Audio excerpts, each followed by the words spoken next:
Hello, folks. My name is Walt, and this is Sci-Fi Writers playing old school D&D. And today we have the best thing going on in gaming, which is Big Benny, who was dancing behind the scenes, watching the thing launch and listening to the music. How you doing, sir? Really good. Thank you for asking. Mr. James Ward rocking the thing, and then we have J Mac playing Crowley, our Air Force operator. Yeah, I have nothing to add to that. Lieutenant Mike Espinosa being played by CJ Correa. Greetings and salutations. Oh my God! Awesome, awesome, awesome. We have Wilbur Aloysius Kuchenmeyer, played by Mike Rothman.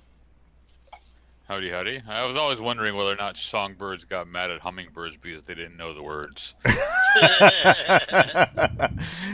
We have Lieutenant Rick James being played by sci-fi author J.R. Hanley. Good afternoon. I And don't we have any cool intro like that, so I'm just gonna smile and nod. Right on. And we all know that the only reason we really come out to this stream is for Chaos Actual Nick Cole. How are you doing, sir? I'm here to make everybody's day a little more Barry White. All right. And are you available for voice work if people want to hire you? I think I am, and then sometimes I'm retired. But like Nicole was doing the other day, one of the voices I did for a video game like 6 months ago, and then I started doing it, and I still had it, and it was kind of a big prizes. What was that? What was that? Big prizes. Oh my God, I remember that. We actually have the trailer for that. I'll have to dig it up, and then people can. New A. Holy crap! Okay, the sounds are back on in the stream, and Sinokin, thank you very much for subscribing at Tier 1. But let me tell you, it scares the crap out of me when that werewolf starts roaring. You guys can't see it, but if you're on Twitch, you saw it happen, and now I think I peed a little. So when we last left our intrepid heroes, you guys had your first major naval skirmish, and that is not a fight with the lint in your own belly button. It was a fight with a merchant vessel carrying a whole bunch of slaves, and you managed to kind of rescue everybody that was aboard the ship at much considerable peril. We had at one point a massive Errol Flynn moment when Chaos Actual swang outside the gun rails on a sail rope, landed next to the enemy captain, and was about to impale him, but instead got his blade caught up, and boom! Half of a ship exploded when the magic of that sword was released. Yeah, Wow. it was craziness. And then as the sun was setting and you guys were kind of collecting everything on the beach, things kind of ended with one of the enemy sorcerers crawling themselves up onto the beach and holding a CIA ID card. So, Wilbur, you're standing there like, do you yell out like, guys? What do you do? Well, I grabbed the card and back away and try to show it to our illustrious captain and say, "Hey, what gives?" So Wilbur Booger walks up to you, Mr. Rock Powers, captain of the pirate ship Cyclops Whore, and he shows you what looks like a Defense Department like high grade ID card, but it has elements you've never seen before. Am I fishing with Dolores? Yes, and that is officially her name now. Well, we're having a good time fishing and rum and everything, and then he hands me this thing from another life, and I don't want to deal with this. I'm fishing. I just blew off. Did you see my move out there where I swang from one side of the ship and then blew off the front of it? I need some me time. If it's Jeez. Dolores, then you've already stolen her from someone else again. Yes. It hurts. So- It hurts. So is the druidess around somewhere that Oh, I yeah. can, consult with her on how to best make sure that our visitor is subdued and not going to be a problem for us? So she's tending to people on the beach, because like not all of your crew made it intact as well. Some of the some of your men got caught in that fire that was on the deck. Um, in fact, Lamb, your big Frankensteiner, Pork and beans. he comes up at one point to you, Jr., and he's holding what looks like a charred, broken broomstick, and he says, "The ram didn't make it." So he's talking about that stick you enchanted to make the cannons work. Oh. Oh no. We'll fix it. We'll fix And it. he looks like he Pork and got beans. charred a little bit, but it doesn't seem like it bothers him. However, the druidess, Gwen, she is around and she's tending to some of the crew. She's helping some of the crew secure the enemy crew that managed to swim ashore. Yes, she's around and accessible if you want to grab her.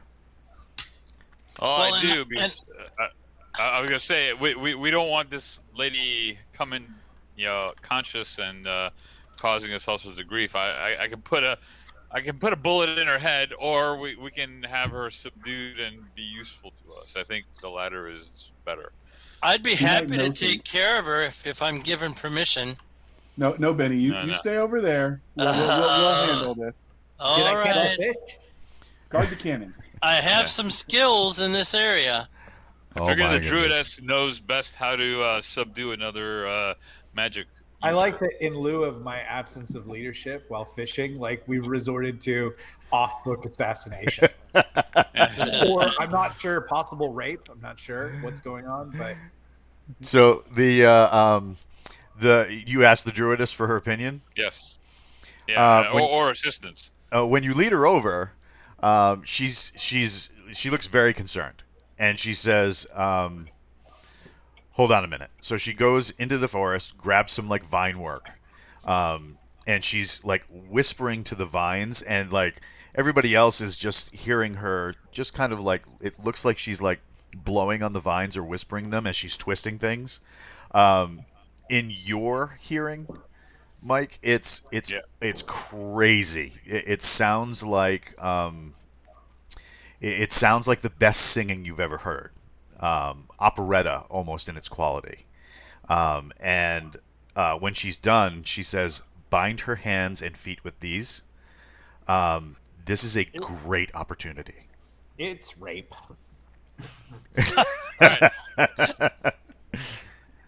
I will go ahead and bind her and bring her off the shore so that she doesn't get accidentally kicked into the surf. Into or the whatever. surf. And I'll bring Cornholio the magician over, and we'll see if we can't heal her up. Magicians can't heal, bro. That's that's really. that's a cleric's job. Yeah, but he's been around, so he might know how to like bind wounds the old-fashioned way. Did we search her for devices that we don't want her to have? She's wearing what looks like a set of pirate pants, and kind of she's got like wrappings up from like her rib cage up over to her shoulders. It looks like some sort of coarse linen, and then she's got tattoos all the way down from her shoulders to her knuckles. But yeah, she's unconscious. She looks like she's pretty badly beaten up. So she wasn't frisked, is what you're saying. I'll You do want to Not get yet. frisky with her? Is that what you're saying? No, I'll- I told I'll go you ahead this and is do a end in pat rape, down. and this is how we get thrown off of Twitch. No, stop it! I just want to check her for hidden weapons or hidden wands. Roll to cup breast. So as I bind her, I'll pat her down head to toe. All right. Very good. Very she's, good. She's not carrying any weapons. Look what face I'm doing. I'm just fishing. I'm just fishing. So Gwendolyn says, even amongst the different organizations in our order, um, we can ransom her back. And this could be an opportunity to find out exactly why the Black Grove is coming after you. Gold, you say? More than gold. Gold is for, and then she kind of like gestures to you up and down, like like gold is for this, and she like almost makes a face. The common thing. Well, yeah, it's for people who live in cities and need such things. She's like, the worth of a prisoner like this is See, now substantial. I got interested from the shore when I heard gold. So, but yeah, she's like, there are other things that you can ransom for in this place that far exceed the value of gold. Like an endless tequila bottle. Maybe, she says. Imagine saying that. Imagine somebody coming up to you and saying, "Yes, thank you for caring for our prisoner in a humane way. I will bestow upon you an extra 100 years of life." Or super whiskey. Yes, that is You're possible. going the other direction. She says, Or a but replacement liver the rate he's going. yes, you probably will need that. Regenerate liver. Regenerate pirate liver. Stave off scurvy. That should be the next spell. I would like to comment that Carlos's camera is exceptionally clear today. You look Yes. beautiful. Thank you. Yes, having survived the second shot. Yeah, that's right. No mutations yet. No mutations. Nice. Have you tried to move things with your mind? Tried, but nothing. Oh, my I goodness. find that that blue smells very much like lemon. All right, so you guys are on the beach. You have your prisoner. One of your crew member also come up, and he's dragging a dude across the beach. The dude has like disheveled hair. He's wearing a green tunic, and you remember him, Rock, as the captain from the last time, from the other ship. The guy I almost killed. The guy you almost killed. Okay. Is he dead? No, he's up. It looks like they got his hands bound behind him, and he's got that like perp walk thing going on. And one of the men come up and says, "Excuse me, Captain." I look around for who they're talking to, and then I remember it's me. He says, I hand Dolores the pole because we're "Yep, fishing. because you're fishing." right. That's what kids are calling it these days. And And then I prepare to be addressed as captain. he says, "Captain, Yes. we have a prisoner for you, sir." Ah, yes. Yes, the man whose ship I took out with one bold move. He said, and the captain says, "More like a brazen accident." That was all planned. He says, "What?" That's how the pros do it. He says, "What would you like us to do with him, Captain? And normally in situations like this, pirates have a tendency to ransom back. I have been ransomed 4 times. He looks like he might be worth something. Do we hold him for such things, or do we throw him Well, back?" let's ask him. Is there anyone in this life that wants you? Or do we just cut off one hand and leave you on this island? He says, "You're getting quite the reputation for cutting things off, sir." I like to cut to the chase. That's not a good line, but Good one. No, that's a we're good still one. workshopping a good. Yeah, we'll workshop I don't have like Yeah, a pirate really. catchphrase yet, but I'm getting there, buddy. Do you say all that to him? Yes. He's like, he goes, "Your manner of speaking is confusing to me, but I will say that I am worth your trouble, your time, and quite a bit of treasure for my safe return." Treasure. And, Has he been and pat down for weapons, I ask? Oh yeah, the crewman. He looks over and he says there were no weapons on this one. Weapons are beneath such people. And Oh, I see. you see the guy's like chin raise up a little bit. Let me ask you: are you a pirate like me? He says, "No, sir. I am a businessman. Ah, I see. So you're not in league with any other pirates. Not yet, Okay. unless you're making an offer." Well, perhaps I'm looking to form. I'm looking to form some kind of organization, some sort of support group for piracy. Who would pay this money for you? A lot of money. He says, "I am part of a consortium of shipping interests in this area. We already have an agreement with the Dacos, which you know from some of your other dealings is a group of pirates up north." Aha. He Yes. says, "I would be more than happy to make a deal with you as well, were my hands unbound and I be allowed the privilege of being treated as a gentleman." And Oh so, my how much, God. how much would you be willing to pay for this privilege? To be unbound? Yes. He says, "Well, as you already have my treasure, I can't pay you anything as of yet." Well, we can accept credit. He goes, "Very well. For my hands to be unbound and be allowed to be treated as a gentleman, not under guard or grip." And, he Okay. kind of sneers at the crewman who's still kind of holding him in the perp walk pose. Right. He says, "How about I refit your boat with the necessary means to keep your cannons capable of conversation for the next year?" I like Talking it. cannon's amazing. That's a pretty good thing. I'll have to make sure that you don't cause trouble. So I'm going. Well, where's Benny? Summon Benny. Benny's right here. Benny's waiting for the orders, Captain. Now, the captain stands between Benny, or between Benny and our prisoner, Okay. and he does this to Benny. Okay. Gotcha. Yeah. Good. Yes. Now, Oh my goodness. we had problems with you wantonly murdering people before and doing just horrific things with their body, and we still can't quite get that head back together after what you did for it.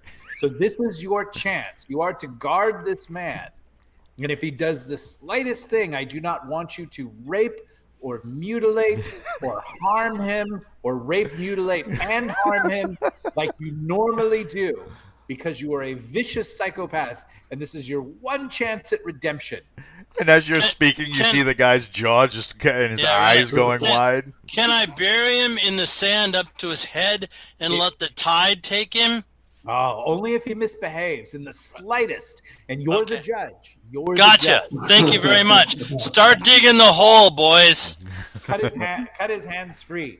You answer to Benny for the rest of this journey until you pay off your debt.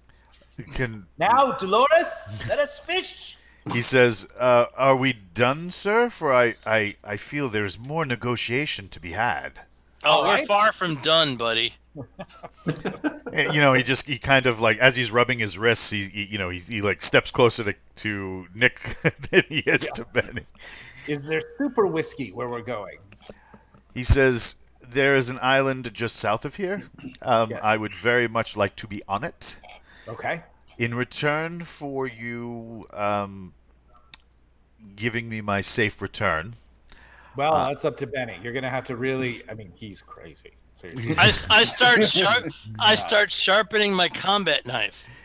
He's Talks to it. He talks to it. And it's unsettling even for us pirates. I call it Dolores. I urge you, really truly behave. He says, I can feel your urgency, and I will definitely obey as long as he keeps to himself.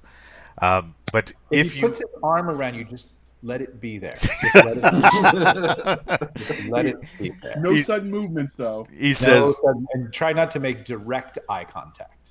he says, "How about we hammer out a deal where you attack the those that are in conflict with my interests, and you get to keep, of course, all treasure. You just have to report back that said interest is protected." All right. And full repairs on our ship after each battle. And then he kind of like looks at Benny sharpening the knife, and he says, "It can be arranged." And a case of super whiskey every time we come back. Oh, I am not familiar with this super whiskey. I know. I don't know. I just woke up this morning and I thought, wouldn't it be great if there was such a thing? So I'm just kind of throwing it out there to the universe. So as you're talking with him about super whiskey, and Dolores is kind of like laughing because she's mentioned that if she ever got her hands on this dude, she would probably do nasty things with him involving the hook and line that she's currently using. Oh, okay. So every time you look back at her and it is like, right, or super whiskey, she's just like, when you're not looking. As this is all going on, This Crowley. is a very dangerous environment. Yes. Lots of chaos. I feel very at home here. Crowley is kind of surveying the beach and checking on some of the slaves that were freed. One of the daggers comes up and says, "Hey, Richardson's missing." Oh no, not Richardson. Yeah, it's who? It's one of the other dagger team. That would be unassigned dagger team member number 3. Oh, that guy. He was Yeah, wearing a red shirt today. It's not looking good. Oh no! Yeah, poor guy. He says, Richardson missing. He was on the beach, and he was scouting the western edge for anybody else swimming up. And he hasn't returned yet? Not yet. We went with Dolores. Dolores is over there, bro. Yeah. So, what do you want us to do? All right. I guess I got to take the dagger team and go find our red shirt buddy, because you know how that works out. So the other dagger guy is just like, are we gonna go scout out? And the first one is like, oh yeah. I hope I never get named, right? And as they start walking down the beach, is anybody else going with them? Yeah, I'm going with them. Okay. Are they taking the machine gun? No, they're just carrying their carbine rifles. Okay. Is the magic user available to continue training me? Otherwise, I will go join. Oh yeah, he'll sit down and train you. All right, Ask then I'm him gonna do to that. heal you. Oh, what's that, Nick? Ask the magic user to heal you. I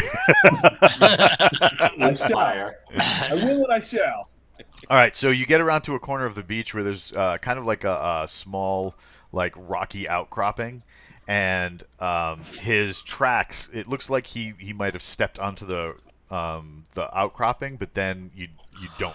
There's no sign of him. Hey. Dagger member 3's footprints just disappear. That is strange. Quicksand? Doesn't appear to be.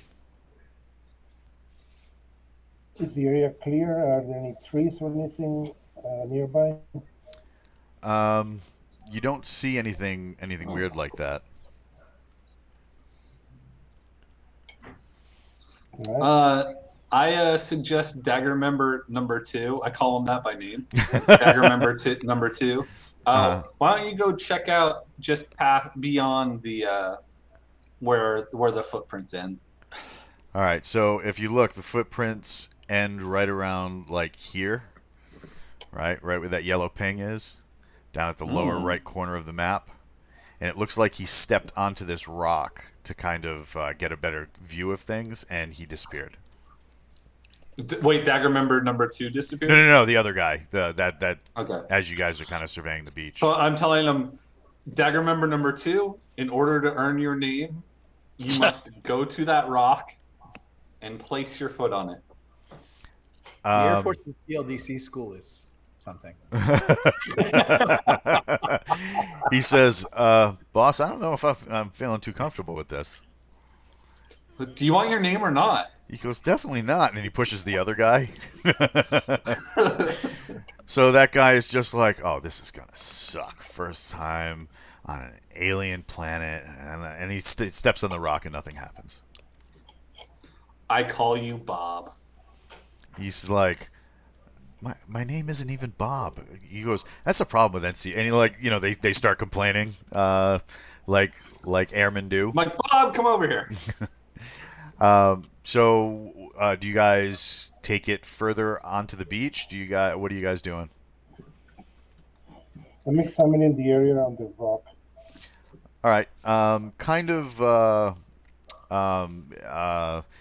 Covered seaweed. There's a lot of what do you call it?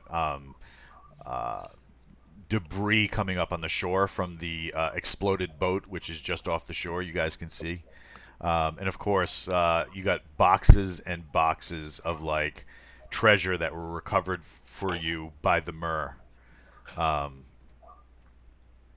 So that's on the beach as well. But in this particular area, it's just mostly just rock, kelp, broken timber, sailcloth, the bodies of your enemies, that kind of deal. I always liked it when NCOs specifically mispronounced your name. That was a lot of fun. Yeah. I remember I had KP and this one sergeant who ran the mess hall. He constantly called me Coleman. Just Cole. There's no man. And he would like now Coleman, this is how you do it. I'm like, just Cole. I had an NCO in RIP tell me that my parents taught me my name wrong. It was how he was pronouncing it. I actually had someone say, an NCO say, your parents spelled your name wrong. All right. So you guys are back on the beach, and you and JR is learning from the mage. Benny is kind of overseeing the dude so he doesn't misbehave. Mike, you and Gwendolyn, you start hearing whispers. I try to Never understand what good. these whispers are. She says, the ruin is speaking to us, letting us know that something is out of sorts with the balance. She says the ruin has a definite and delicate balance that must be maintained, and when it is upset, the world will cry out to you.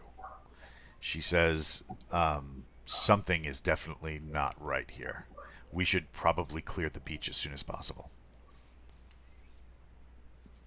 Okay, then let's do that.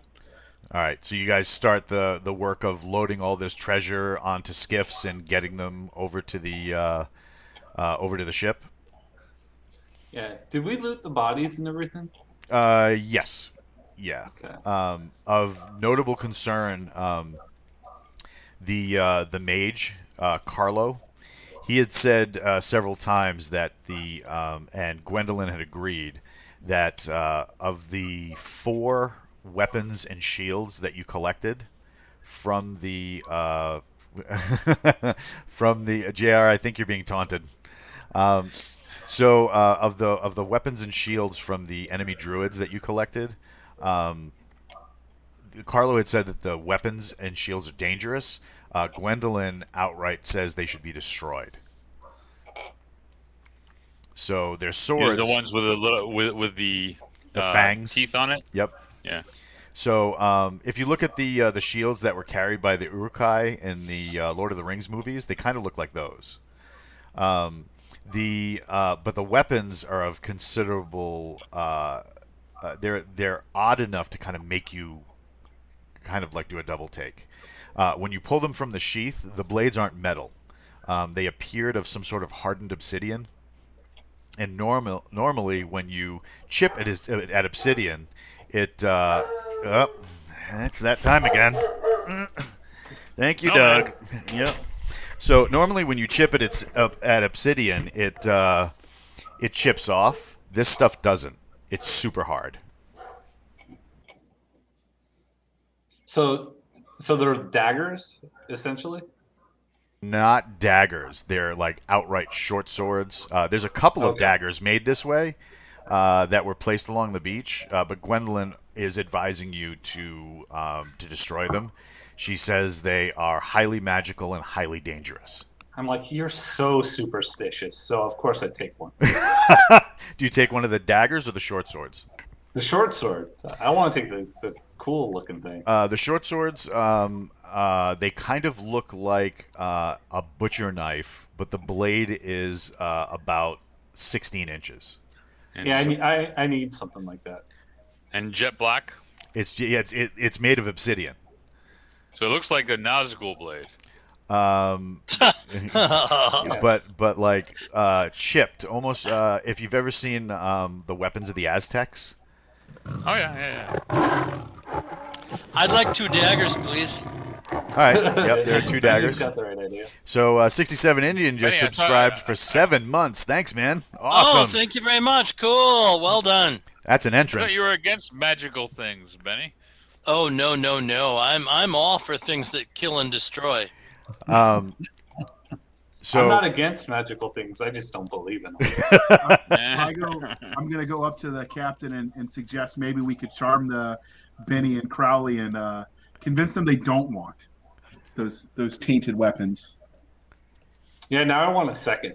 Yeah, I don't think that's happening. all right. So Is Benny still the same height, or is he getting smaller after his sickness?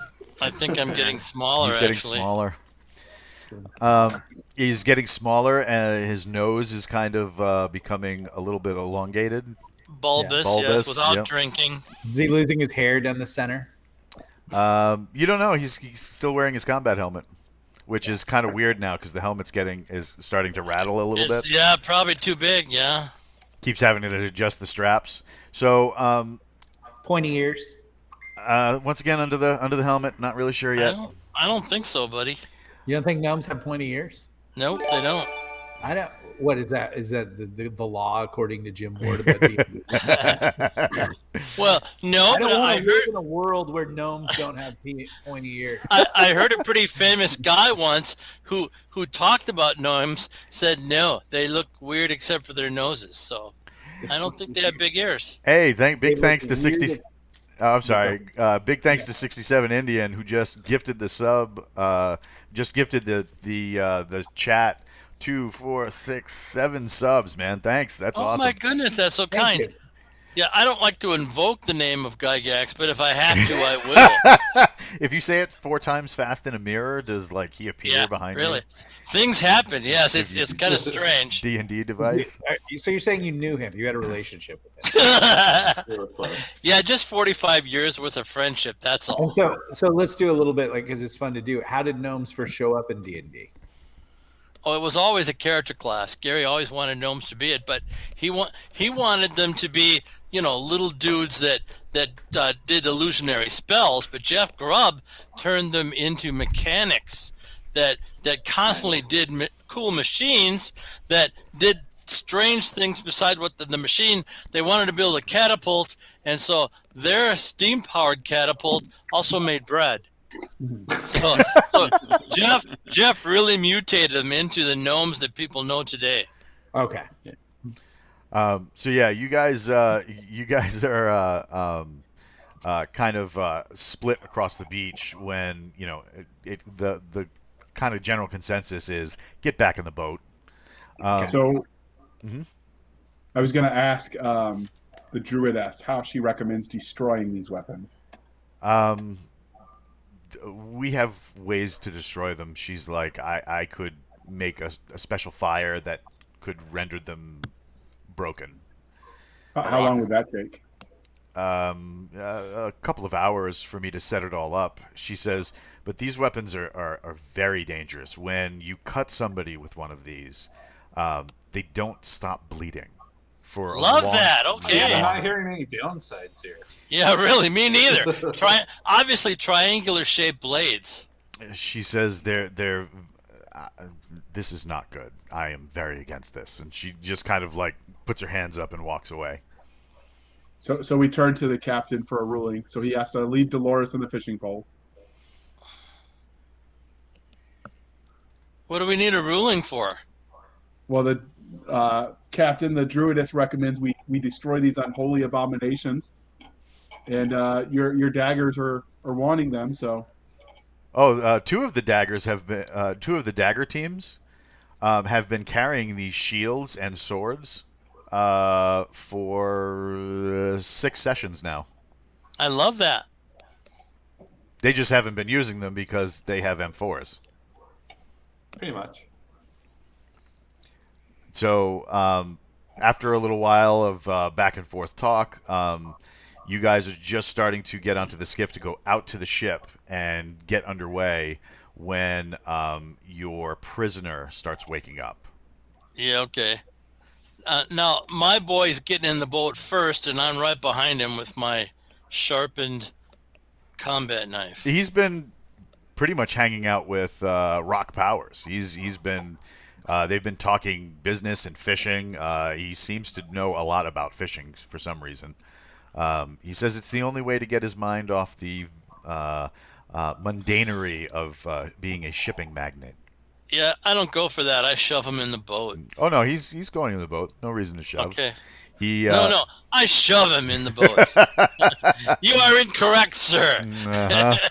Don't make eye contact. Yep. This is Benny being gentle. Yeah, really. Kid glove Hopefully time. he doesn't want to love on you. So, as you guys are getting back to the ship, the Dagger teams, the ones that are still on the beach, that woman wakes up, and she wakes up startled, kind of hacking, coughing, and she tries to get to her knees. She was like laid down against like a palm tree. Do you allow her to do that, or what do you do? I would say no, and I call Gwendolyn over because I don't know what to do with a magic user. I know what to do with her. Other I'm in than the knock, boat. knock her unconscious. Yeah, you're already on your way to the ship, Benny. Yeah, okay. She, Gwendolyn comes over and just says, "You are going to be ransomed," and that's all she says. The other woman just nods and then settles back down into the sand. Unless we pass a good bordello. You might work a little. Do you guys bring her onto the boat as well? Do you tie her to the tree? Do you tie her to the mast? What do you do? We tie her down into the. We tie her next to the bilge pumps and secure her to a nice anchor or something. Just in case? Just in case. Just in case the ship goes down, we want to make sure she goes down with it. Both Gwendolyn and Carlo advise you, Rock, that she should be gagged. Oh yeah, definitely. We gag her. And somehow or other, Rock Powers had a ball gag handy. Oh my! So much That for was that in PG Dolores. rating. Right? That was from Yeah. Dolores. All right. So Yeah, borrowed from Dolores. they tie her down so that she can't get into any trouble. They put a strip of cloth around her mouth and then tie it on with a bandana so that she can't speak. You guys start getting underway. The ship had to be moved twice after taking on the treasure because of the amount of weight that you guys just did. Every time you displaced that much water, you were like in danger of hitting shoals and stuff. So it took quite a bit of time. You're into the late night when you finally get underway. Yes. Did we find the missing airman? No. So we abandoned him. Okay. Well Unless, done, Benny. Well done, Crowley. unless you are going to circle the island and re-embark onto the island and search from that side. I'm just saying this. Any of my Dagger team puts on a red shirt, they're taking their chances. Well, as usual, we wait the leadership of a fine Captain Rock Powers. I've gone to bed. Gone to bed. I think we had to circle the island and look for our buddy. I concur. I can't believe I agreed with Benny. The universe might be ending. All right. You guys circle the island, get to the other side. When you're just about to get to the to make like a complete revolution around the island, you can see a body hanging from a line from a palm tree. Oh no! So I'm gonna Yeah, I pull did up not the- see that coming at all. So I'm So, gonna pull up what- my rifle and sight through the scope and see if I can identify it. Well, I can tell you who it is. Yeah. We just have to concur. It's the So way of things. it's Richardson, the named dagger guy. Oh Uh, no. he's kind of just like swinging there, and you're looking through the scope of your weapon, and after a minute of just kind of like scanning the beach, um, the body that's just kind of like hanging and like swinging back and forth, he's hanging by his ankles. We should Um, interrogate him. it moves, and he like reaches up, goes to the rope, looking like he's trying to get the rope undone, and then he just like, oh, it looks like he's probably been at this a while. All right, so we're We gonna gotta have go to spare a save skill him. to go save him. Do we have a brig on our boat? A brig? Yeah. Oh yeah. So I can pitch the gentleman in the brig, right? Yes, if you want Okay. to. Oh yes, of course. And you know what? I shackle his hands. I don't care that he's a gentleman, and toss him in the brig. All right, do we have the services of the sniper Bren Villanueva to take a shot at that rope? He's like, bro, I traded my rifle for a spear gun. Your spear gun can do amazing things. I have faith in you. Why don't we No. just go on the beach and cut him down? Yeah, really. Yeah. And he hands you like his viewfinder so that you can actually get like a decent view of what you're seeing. And he's just in his combat utility pants, boots, and t-shirt. All of his gear is stripped. All right. I round up Bob and Dagger team member number 2. Ready the boat. All right, you guys get there, and he's like, "Oh my god, like forever hanging here. Little help." I'm gonna pull out my magical mermaid blade and cut him down. You just cut him down. Well, I cut the rope that's hanging his foot. Yeah. All right, so you don't like untie him from the section so that he doesn't hit head first onto the beach as he's held Well, yeah, we'll do that too. 12 or 15 feet in the air. You get him down. He's just like he's like rubbing his ankles and like trying to flex his knees. He's like, you guys can't even imagine how much that sucked. He goes, and you were gonna leave.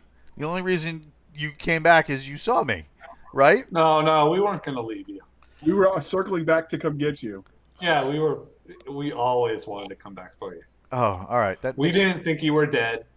We did not abandon you. He's like, bro, phrasing. I know. How amazing of us. Oh, Things were different when I was in command. So what time of day is it right now for us? probably close to midnight. Yeah, I'm Right. still getting a sensual massage from Dolores, one of her special rum massage techniques. So I'm going to do detect magic on Richardson, the dagger guy, to see if there's something untoward that's being sent back to us. All right, you detect magic, and there's no. It's just him. Okay. So Right. he's 'Cause like, magic doesn't exist. Well, You're did he just explain? confirming it. Detect Did he magic explain is- how he ended up upside down in a tree? he goes. So I'm on the beach, and we're not technically in the Air Force anymore, sir, and so I was saving this for a special occasion, and I just I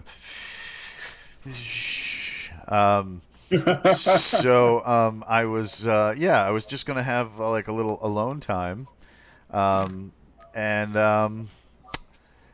I get yanked off my feet. I smack my head on a rock. Thank God I was wearing my lid, and I get dragged into the water. Next thing I know, I'm upside down. I'm without my plate carrier or my weapon, and he looks at Crowley. He's like, "Don't, just don't." He's like, and then I just left there for hours. All right. First off, there will be a statement of charges. It will be deducted from your share of the profits, but we're glad you're okay. Now let's get back on the ship. All right, so you guys head back, and as you're climbing back onto the boat, the one of the crew members comes up and walks up to Crowley, and he says, "Can you tell us how that happened?" And it's a complete gear turnout of Richardson's gear, and it's on the very front of the ship, right near where the ballista is. It's just it's just appeared there. Yep, like not poof, like it was. Everybody was working, and then when somebody went to make sure that the rigging on the ballista was in place so that you guys could get underway, they spotted all the gear. Okay. That Do I that's have- convenient. Do I have time on my detect magic to check his gear too? Yeah, the shield that he's carrying, highly magical. But The everything else, the black obsidian dagger that he has is one of the same ones that you guys have, highly magical. And there's also a ring, kind of looks like a plain gold band. That is highly magical. Wait, is the ring just in his gear, or is somebody like wearing it? No. It was set amongst his gear. Oh yeah, I'm confiscating that. have we seen that ring on him before? Is it perhaps his wedding ring, or is it just a ring? Hard to tell, because everybody's always wearing like mechanics gloves and stuff like that to protect their hands. I'm confiscating his ring. You guys keep saying this stuff is magical. There's magical shield. I've had this short sword. Nothing's happened. Taking this ring. Can we see? We need to see that again. Hold on. There we go. Let's see that glove. Let's see. Yes, those nice Oakley knuckle dusters. Oh, that's awesome. So yeah, he's got that ring in his gear, and when you question him about it, he tells you it's his wedding ring. Yeah, no, that's mine now. Sorry. He's like, but Staff Sergeant, it's my ring. He's like, that's my wedding ring. No, everyone's saying it's magical and cursed. You can't have that. How is it cursed? He goes, well, it was a curse when I was wearing it. Fine, you keep it. I mean, you're married, right? Not anymore. 10,000 years is what I call a final separation. Jody Dunn had his chance. He says, but can I have the rest of my gear back, Sarge? Oh yeah, sure. He's probably Just no more red shirts, please. Tell me about it. And he starts putting on his gear. The first mate comes up and says, "This is highly concerning. We should take Indeed, security he almost measures lost on the his ship." equipment. To me? Yeah. Okay, I send Bob and Richardson to check around below deck, and then I'll take Dagger member number 2 with me, because I figure the unnamed guy is probably the most likely to take a bullet for me. So, or a sword or something. So we're gonna go. We're just gonna survey the upper deck. All right. So you guys, nothing on the upper deck. Okay. Sanokin in the chat is saying Orcish letters appear. They're talking about putting the ring in the fire to see if Elvish letters appear. And Sanokin says Orcish letters appear. It's translating loosely to Mama's boy. So you do a security sweep of the deck. Nothing. And do my 2 named daggers come back, or are they? Oh, they went below deck? Yeah. Yeah. They come back, and Richardson says, yeah, other than my knees are killing me, we have another problem. Okay, what's this other problem? Seems that former Master Sergeant, now Private, now Airman, now Senior Airman Benny, Right. put the guy in a cage downstairs, put him in some some heavy irons. I don't hear a problem. And neither will the guy, because he's dead. Oh, well, Benny's going to be disappointed. So when you go downstairs to kind of check things out, he's kneeling in the center of the cage. And when you think like a brig, don't think this like huge like walled off section. It's just in the very far corner they built a steel cage against one corner of the ship to kind of just throw people in there for whatever. He's on his knees, His shackled hands are in front of him. His head is all the way up with his mouth open, and there seems to be a black obsidian spike coming straight out of his mouth. We The told you to get rid of those weapons. the Are you sure you didn't leave him like this, Benny? Benny, am you I- had one am I- job. Am I there? They Yeah. woke me up. Yeah, they woke you up. Yeah, no, I show him my 2 daggers. No, he was in shackles just like he's supposed to be. He's a prisoner, and I did not see any of this. And around the perimeter of the cage is this weird writing written in blood. Detect language or read language. You don't have an app for that on your little machines, and the only ones that was still working, I believe, was Rick James's unit, because everybody else's got wet. Rick James' unit's still working. That's what Dolores said. Not from the captain's cabin. It's I was Central the one Passage 30. So you're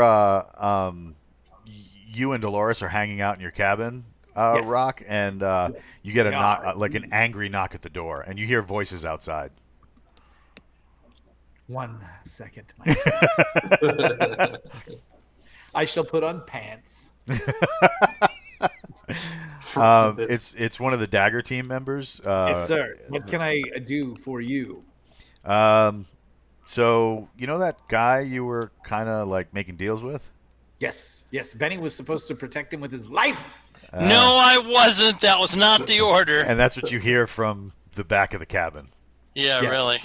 What has happened? All this has happened. He unclips his what do you call it? His device from his arm, and he scrolls through a picture, and then kind of does that thing and shows you the kind of like the horrific murder scene, and it looks like he was impaled on an obsidian stalagmite. Excuse me. It like it grew out of the deck On my ship? on your ship. Well, I don't like this one bit. First off, Benny, demote yourself. Oh my God! This was not my fault for a change. Yeah, well, it is. And I'll put on my boots. We've got problems. Let's light all the lights. Let's search stem to stern. And also, I want to see that dagger you recovered from the beach.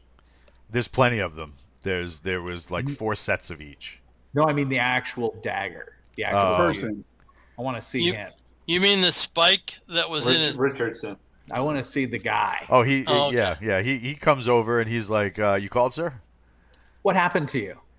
He goes, "1 minute, I'm having some alone time," and he's like kind of like looking at the deck, and then he says, "The next minute, next thing I know, I'm basically getting like dragged under the water, fast. By what? By I what? don't know, sir. It caught my feet." It caught your feet. And Lieutenant Rick James, is he there? JR. JR, are you there? They JR. woke me up. I had to sleep to recover my spells. So did they wake me up? And you detected magic on this guy, and he was magic.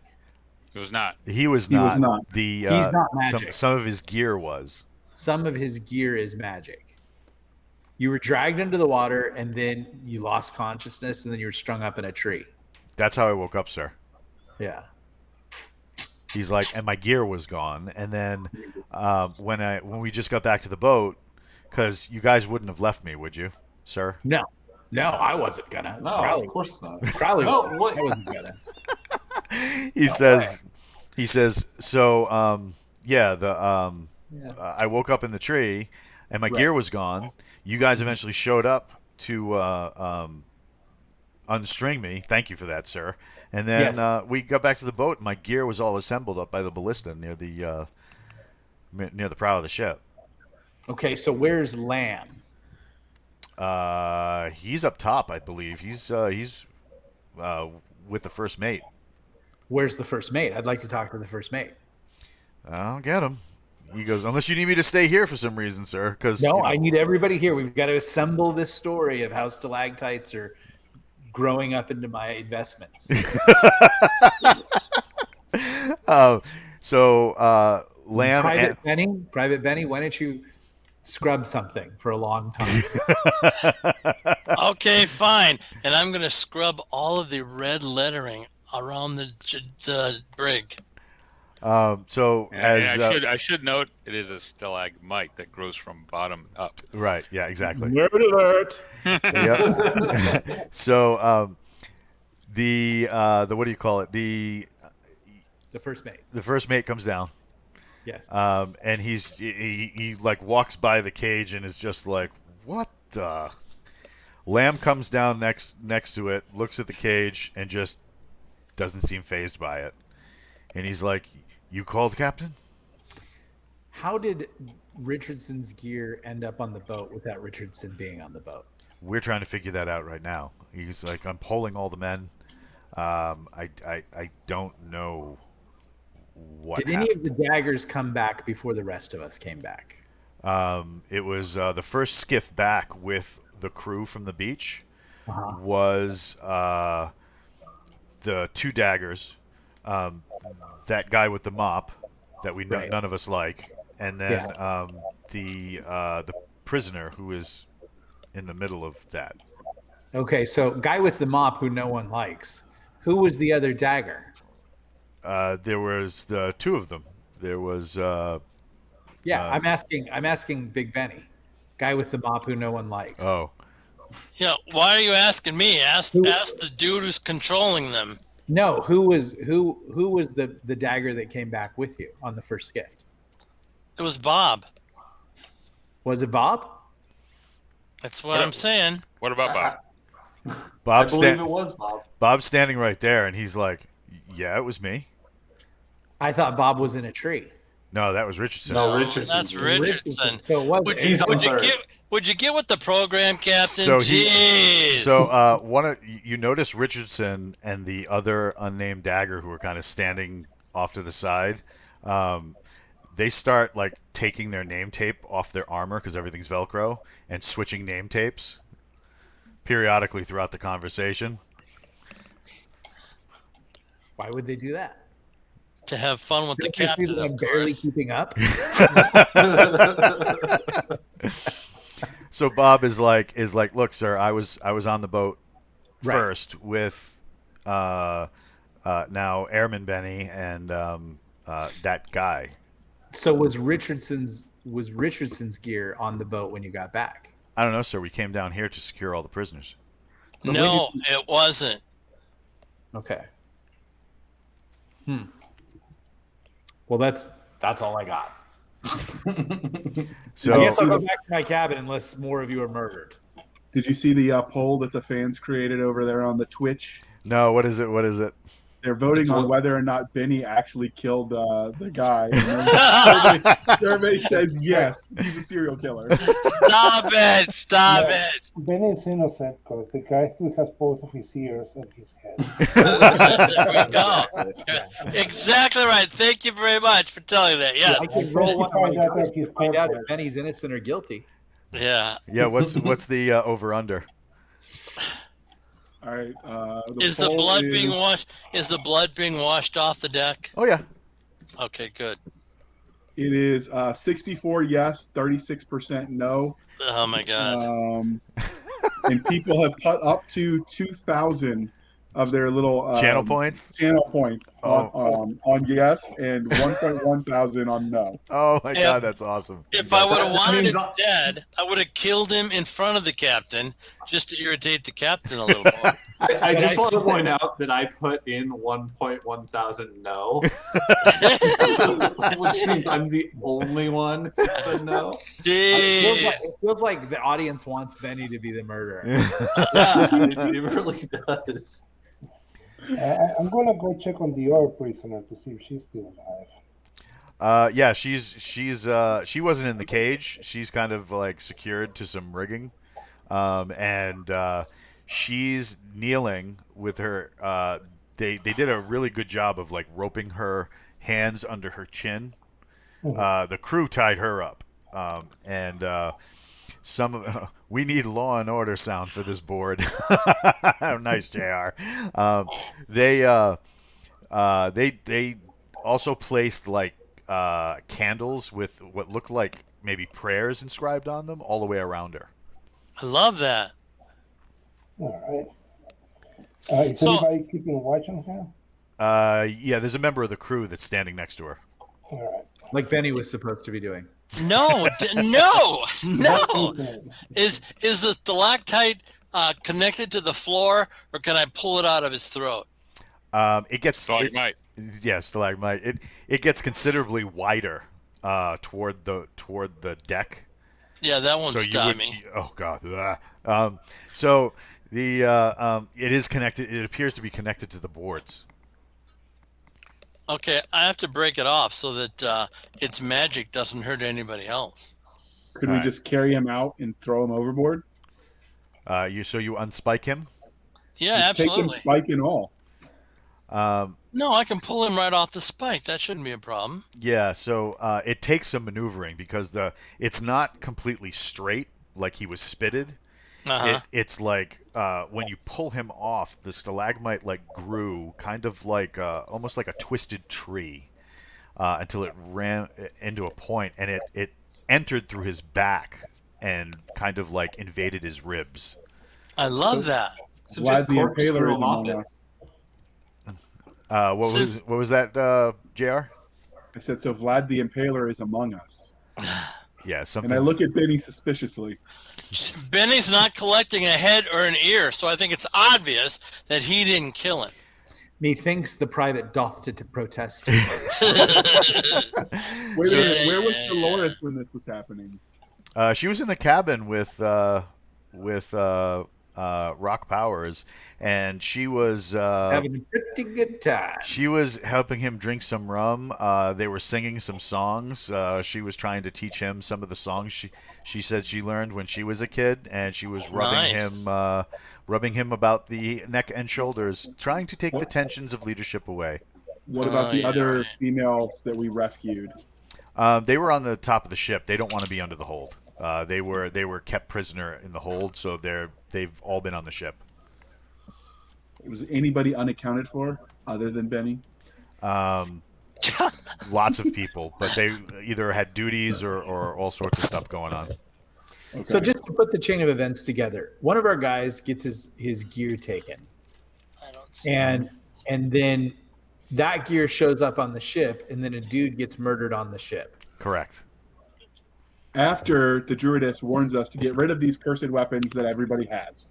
Well, Which are made of obsidian, and then the spike is made of obsidian, right? Indeed. So Just a coincidence. Gwendolyn kind of tries to shed some light on things. She says this material is something heavily favored by the Black Grove. Yeah. She says they make their weapons out of it. They use traps using it. They've got weapons that they can use like and she says the word atlatl. She's like very similar, and then the I know what that is. So do I. No one cares, James. she says when the spear weapon reaches their targets, they explode into obsidian shards. They use this material to great effect. Yeah. And so you kept one of the daggers, right, Crowley? yeah, I have a short sword, and then Yes, it's I short also sword. I confiscated Richardson's wedding ring. Yeah, stole, I think, is the word I would use. No, but that's no. okay. We call that confiscation. So, and the Black Grove are these voodoo dwarves, right? She says no. My order is dedicated to keeping balance in the ruin. Their order is set to upset it. And the voodoo dwarves, and she kind of like smiles at the term. She says, have been known to work with the Black Grove.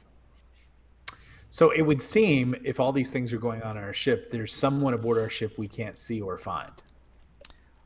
It's very possible. How could we detect that person? You could have someone sweep for magic. You could I could try several prayers that Yeah. might reveal them. Let's get everybody on deck in a circle looking at each other. And then let's try to detect if there's anyone else on the ship. And then So- whoever it, and it might be Benny, everybody, then we get that person and we hang them and throw them overboard. So If it's Night of not Benny, I'm willing to take that chance. so Night of Bars If we make a mistake with Benny, it's okay. We're learning. Night of Barsoom wants to know if these weapons will be as dangerous to the players as the powered armor suits on Gamma World. It's possible. You never know. He's also calling to have the ship burned to the waterline. So you wrangle everybody on deck. Do you bring your other prisoner as well? Of course, we have Yeah. to. Yes. All right. She's offering no resistance. In fact, you tell her where to stand. She goes there, no question. It seems like Gwen's kind of insistence that this ransoming tactic is something fairly commonplace. So she seems like she's being no trouble. Yeah, right. Gwen whispers a couple of prayers, and just everybody's kind of standing around. She looks under the ship and then backs up quickly. She says, "All right, I think I know the problem. Tell it to us. You know those shields? Yes.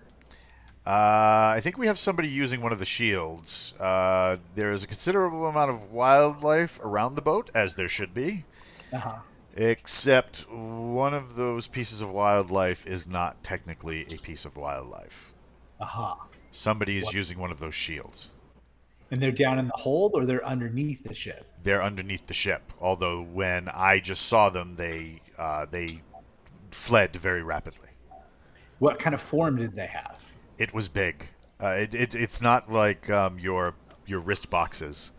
She's like, I can't see pure images. I can just see when something's wrong.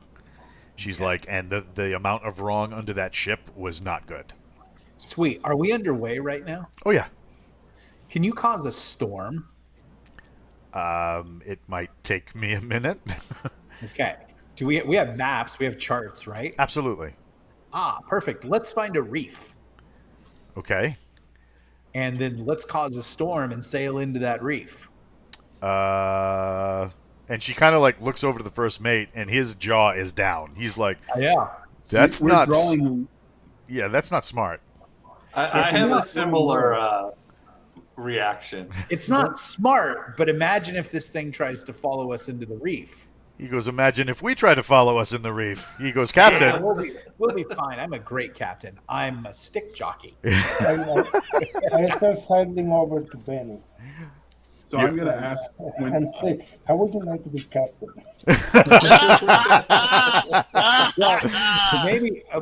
Maybe with Lieutenant Mike Espinosa's map skills and everything like that, we could lay out the charts and we could look for a reef that suits our needs, where we can basically play chicken with this thing. I don't know if the map are good, Captain. Oh God. Oh God. And reefs and sandbars, they sort of change with time. So if they had a perfect map from a year ago, it might not be good now. Yeah. So you're saying yes. Yes, it's suicide. Yes. Suicide. There we go. I love that word. Okay. So- Yeah, go ahead, Jr. I'm going to ask Gwendolyn if getting rid of the daggers the cursed weapons by just throwing them overboard will help alleviate some of these problems. She says, they're not technically cursed. They're just not natural. She says, imagine you stab somebody with a sword and they just don't stop bleeding. It's an effective, very caustic magic. She's like, you're not going to suffer curses like you would from the Loa Hagim, the Captain Powers voodoo dwarves. She's like, the stain is more to your soul than anything else. So we I shouldn't don't shave know- with these things. I wouldn't. So you guys, she's like, but if you'll excuse me, I apparently have a storm to prepare. One storm. Here we go. She says, I'll follow her and observe what she's doing, see if I can learn something. okay. She wants to know, Captain, do you want her to just make a storm, as in like lots of rain, wind, thunder, lightning, or do you More want? just wind. We would like some wind so we can get going really suicidally fast. I You're got being you. very mean, bugger. She says, lots of wind coming right up. A good typhoon.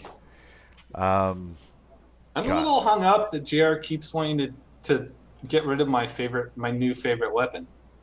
Keeps wanting to try and burn them and throw them over. I'm keeping my eye on you. All right. So now I'm gonna look at the map, and no, I'm not gonna try to kill us. But what's a good reef I could try? So Oh my God. Voskum, the first mate, he kind of says, "Well, right here might work, sir." Yeah. That's what we need. Enthusiasm for suicidal plans. He says, "Sir, I'm not enthusiastic. I'm just saying this is probably our best shot of not dying." Listen, this is either going to bring us all closer together, or it's going to scatter us all over the reef. You hear one of the somewhere in the depths of the ship, you hear one of the daggers yelling out, "This is some Tony Robbins bullshit." Yeah. Does anyone want to get a harpoon and go down and fight the thing under the water? I was interested. Yeah, how about we fashion some depth charges? She's as what do you call it? As oh god, they're running a prediction. So as you guys are kind of setting things up, Gwendolyn actually makes the suggestion that you could always use one of the shields and try out going under the water. Well, here's what we'll do. We'll start making for that reef. And if Crowley wants to strap on that shield and go do battle with this thing under the ship, Shield's not my thing, man. I'm all about the short swords. All right, so I will she traces some. She takes some plant matter, crushes it up into dye, and starts making some symbols on the ship. She starts speaking in a this very sibilant tone where it's her voice, but it's overlayered with wisps of like deep power, and not deep power as in the captain, deep power as in like from the earth. She you hear the sails like snap hard. yeah. And the wind picks up. It in short order, it gets really hard to talk to each other than over your mics, just because of the sheer amount of volume of like wind power coming through.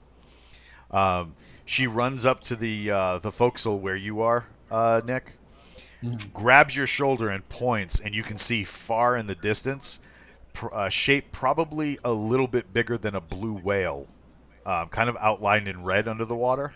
And it looks like it's struggling to keep up. So we're outrunning it. Yes. Sweet. May I suggest not heading to the reef if we're just straight up outrunning it? Man. Okay. You know, we're in a windstorm. I don't think we should have all our sails up. I think we should have our stay sails up and put the other sails reefed. Oh, the what do you call it? The crew know what they're doing. They're rigging the ship so that it optimizes for what you guys are doing.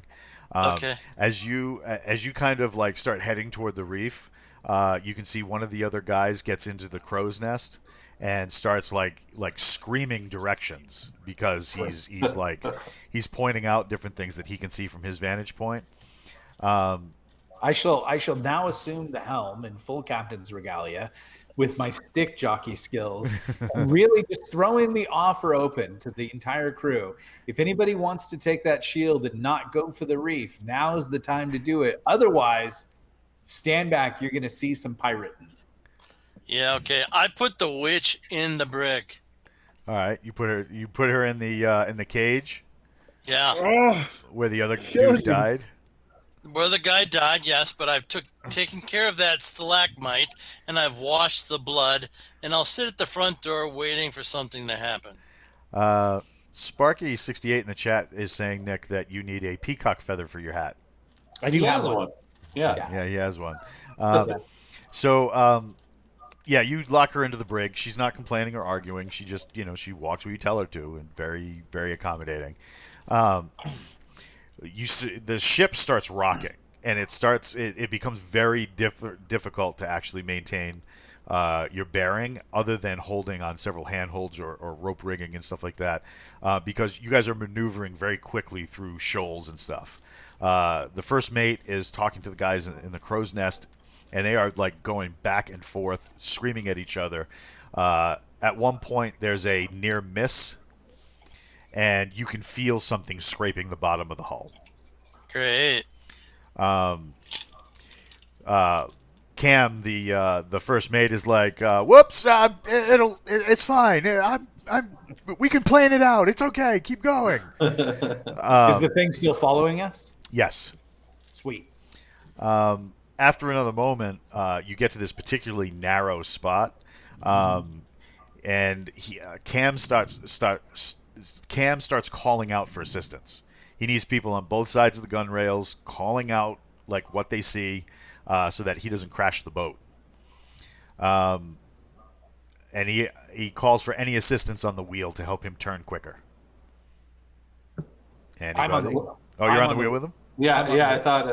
Yeah. All right. But I could use everybody on all sides calling out stuff. And, well, it's probably time to produce that D20 Yep. and see what we've got. Well, Well, I was going to ask, since we've got this thing following us, and we've got that magical spear, is it possible to, put some smackdown on the thing following us? Which spear are you using? Well, I think we only have one, don't we? I'm not throwing my spear. No. Really? You're kind of loose with other people's stuff. Sorry, that harpoon, wasn't it? That we got from the merman. Oh, you talking the spear gun? Yeah. Yeah. Villanueva has that. So you want him to take aim?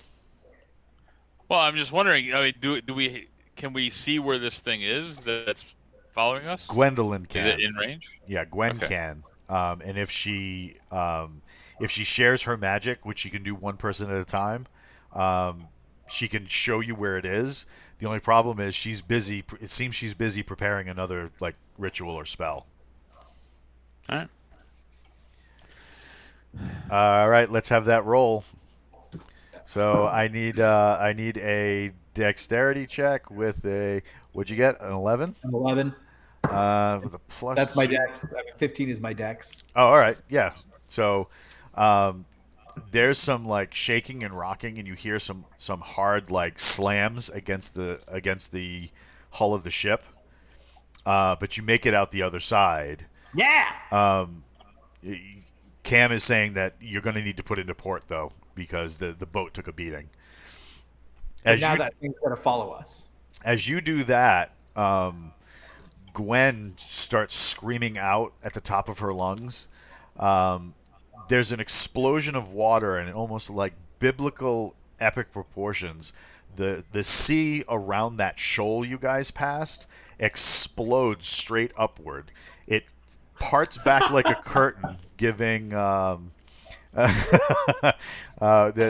trying to see if certain members of the crew fell overboard. It parts like a curtain, leaving just the sea floor exposed, and another one of those hydras from last session explodes out of the water, tumbles into a tangle of necks and just massive girth of its body, and starts trying to crawl toward the water. As it does, the tendrils kind of wrap and tangle, and you see the shield come away and the body of a man form, and he starts quickly tracing something in the mud. What do you guys do? First, I say that is the coolest thing I have ever seen. A guy riding a Hydra as a mount. Well, the Hydra's gone. It's now just him. But he is the Hydra. Oh, he is it? Yeah. The shield makes you a Hydra, right? So all of the tangles eventually became smaller in man size, and then the shield came away from his face, and it was like one of these Druidic warriors. Yeah, that is awesome.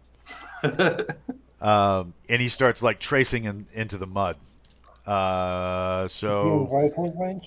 I'm sorry. Is he in rifle He's range? absolutely in rifle range.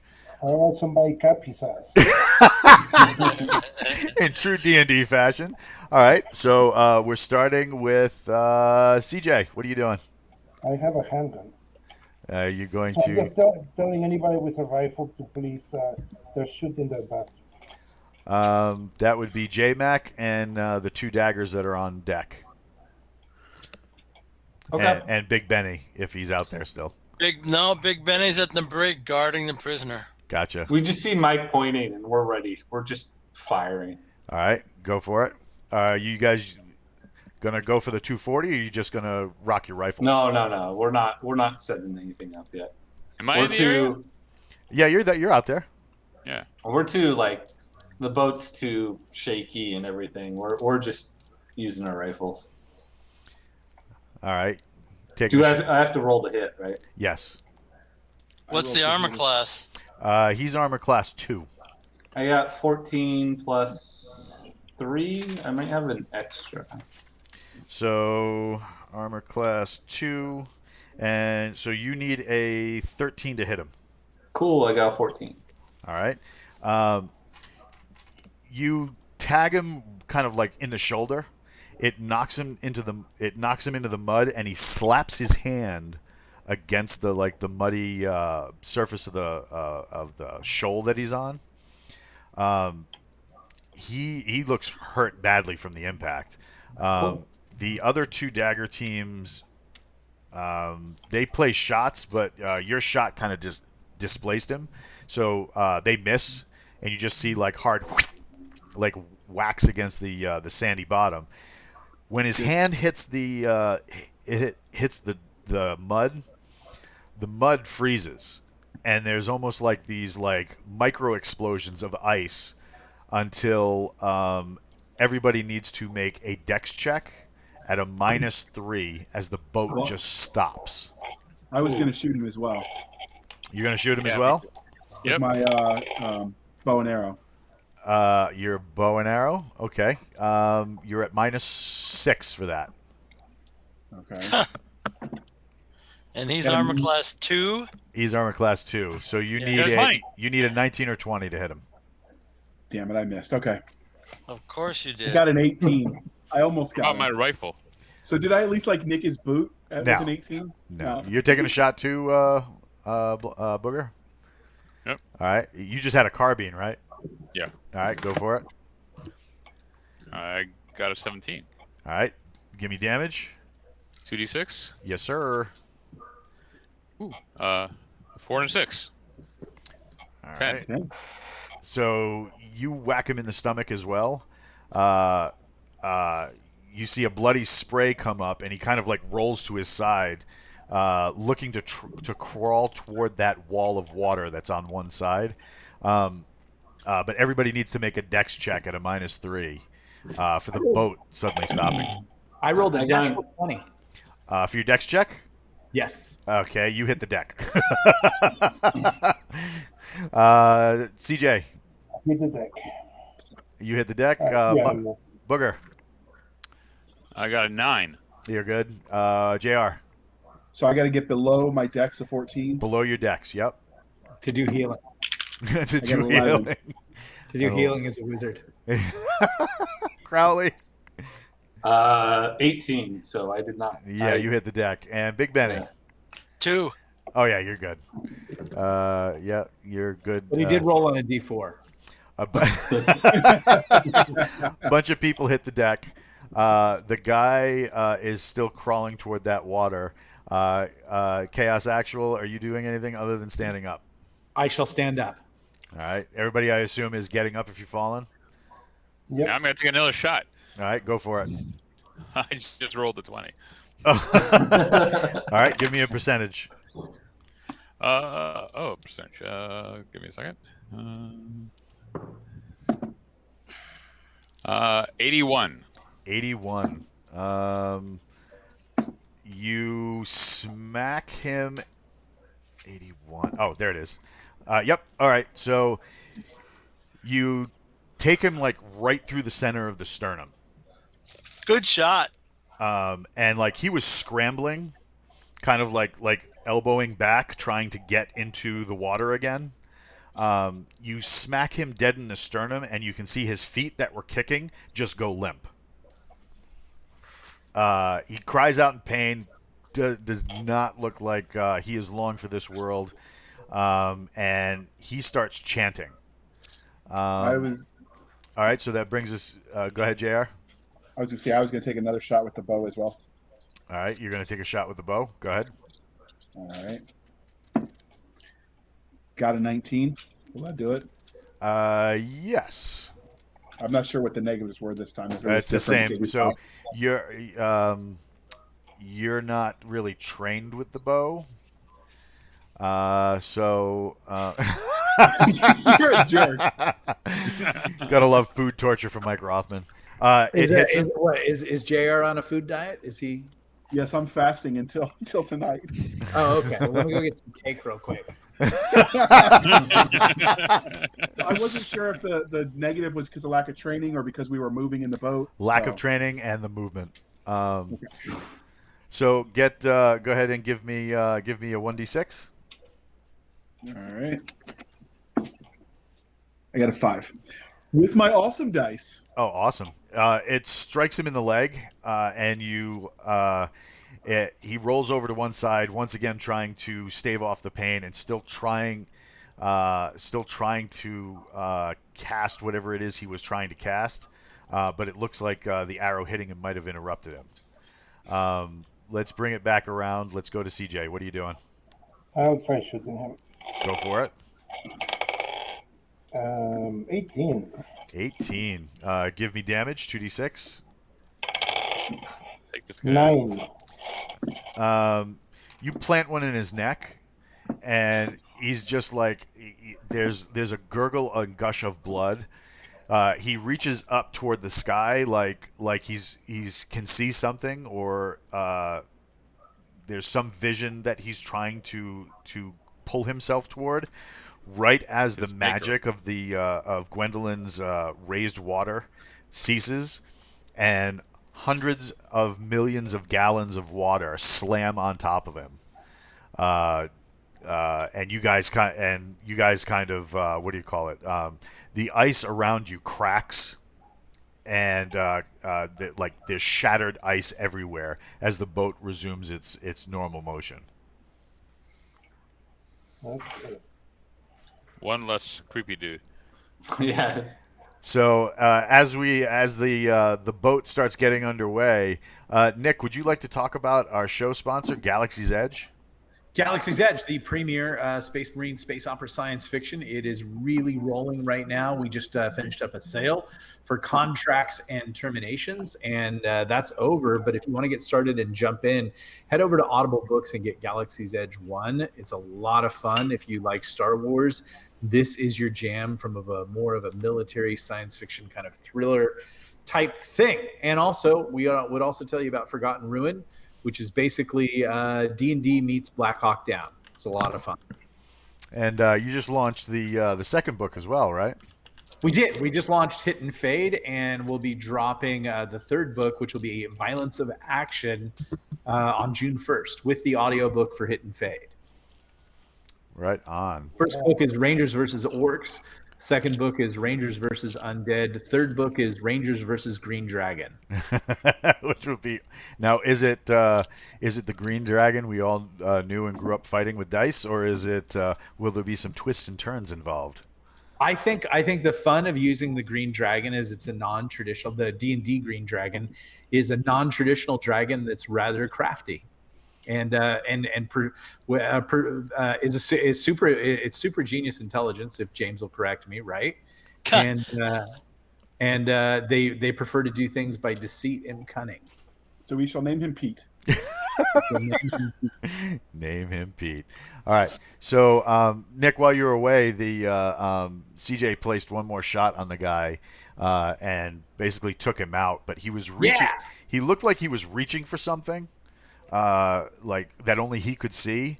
Right as the Gwen's magical effect of keeping the water up ceased, and the Right. water slammed on top of him. And when that happened, all the ice that had stopped your boat cracked, and you guys start moving underway. And I should correct JR because I think the green dragon that we all know and love is named Puff. Pete's dragon was There- one too with the lighthouse. There's a Disney Pete Yeah, I dragon love that, of Pete's course, dragon. is owned by Disney. Oh, And You all too, dragons Benny. are You magical. too. All right. So as that happens, do you guys take stock of what you got going on? Do you check the ship? Cam looks very concerned, and he suggests you guys putting into a beach to effect repairs. Then we shall. We should do that unless we could make it to a port. He starts looking over some maps, and he says, and he gives you that look and he kind of points, and there's a small island at the tip of the first island chain you guys should be encountering. It's just past where the dead merchant wanted you to go. Mm-hmm. He says we could go here, but I wouldn't recommend it. What's the name of the place? He says, this is Destrega. I don't know the name. It has other names. It's the Great Turtle Shell is the easiest translation I can give you. Or Turtle Shell Island, Turtle Island. It's rumors have it that a great dragon turtle died here, and the island formed around its shell. Oh, cool. This is a pirate port. Well, that's my kind of people. Let's go Perfect. there. Oh, Yeah. no. He says, but not like pirate, like your pirates, like the Right. hat and the haha. Like this is nasty pirate port. Nasty pirate. like tech support type of pirates. Yes, yes. I don't know Doesn't what that get means. nastier but than our yes. captain. I'm a pretty. Well, Benny's right. I'm pretty nasty. He says, should I That's Dolores. put? He goes, should I put it into this port? Yes. Let's go there. Absolutely. We I'm should go and check the captured treasure from the other ship Uh-huh. for gold, lots and lots of gold, Okay. because we're going to need it. All right. Let's go there. Are we leaking? Do we have to pump the water out? You got a couple of spots in the hull where it was breached by rocks, so it's I not. have What's that? I have a suggestion. We have a nature wizard lady who can come and fix that with her magic, wave her fingers or whatever. She's going to need to do some prayer and reflection on the nature of life in order to recover certain spells that would allow her to do that. So while that's happening, you could do that. You're going to have to. I'll pump massage out. her shoulders while she's concentrating. She's like, yeah, please stop that. Yeah, really. So just before dawn, you guys make it to Turtle Shell Island. The port is packed. There has to be at least 7 ships in the bay, with small skiffs and dock runners making the line, making the haul back and forth to the ships. Excellent. One I'll tell the crew to load the guns. We don't have the stamper anymore. Yeah, they don't have the ability to make them work without Jar's magic stick that burned up in the last. Well, that was- we don't that have was- like cannons and like we can't just load it manually. Oh, you can. There's just no powder. Well, we don't know that it was the stick because we did fire some when their stick wasn't used. So you're gonna try it anyway. We could try it anyway. It could Okay. be the cannons themselves. All right. Not gonna work. So you guys are loading up. Don't be a spoil sport. You got a quick, like a massive. It's almost like a wave cutter with 6 guys on oars, and a dude at the back who starts coming up to your ship. Sink it. You're going to No, don't do that. you're going to fire on it. Yes. Oh God. 7 boats against 1. Good job, Captain. Who are you getting to shoot? The crew, the gunners I've trained. All right. Let's see. So they try the first one. This really isn't the best idea. Oh, go ahead. We're announcing our arrival. The cannon does not go off. Well, That could be an issue. Maybe turn around. The small boat, and it's basically just like a very long oared skiff. right. The guy raises what kind of looks like an old timey like piece of leather wrapped around in a cone to amplify his voice, and he's like, "Ahoy there! State your name and intention." Ahoy! He says, I don't think you're supposed to be saying ahoy. He says, "That does not give me your name." I shall strike a Captain Morgan pose on the prow, and in all my finery, of course, Of with all course. my men and things like that, and I shall say, we're the Cyclops whore, and I am Captain Rock Powers. He looks down to some people who are rowing. A couple of guys shrug. One guy is like, and he says, "Do you have the 30 pieces of gold for your mooring?" We do. He says, "May I come aboard, Captain?" No. That's fair. He pulls up to the side of the boat and he says, "Drop your coin and you may drop your anchor." All right, we drop our coin. So he takes the bag and he says, "You'll take note." And he points to what look like small towers around the bay. He goes, "All here are under gun." He says, Us too. He says, "If you do anything that would upset the delicate balance of the truce, then we will have no recourse but to open fire. Is this acceptable to you?"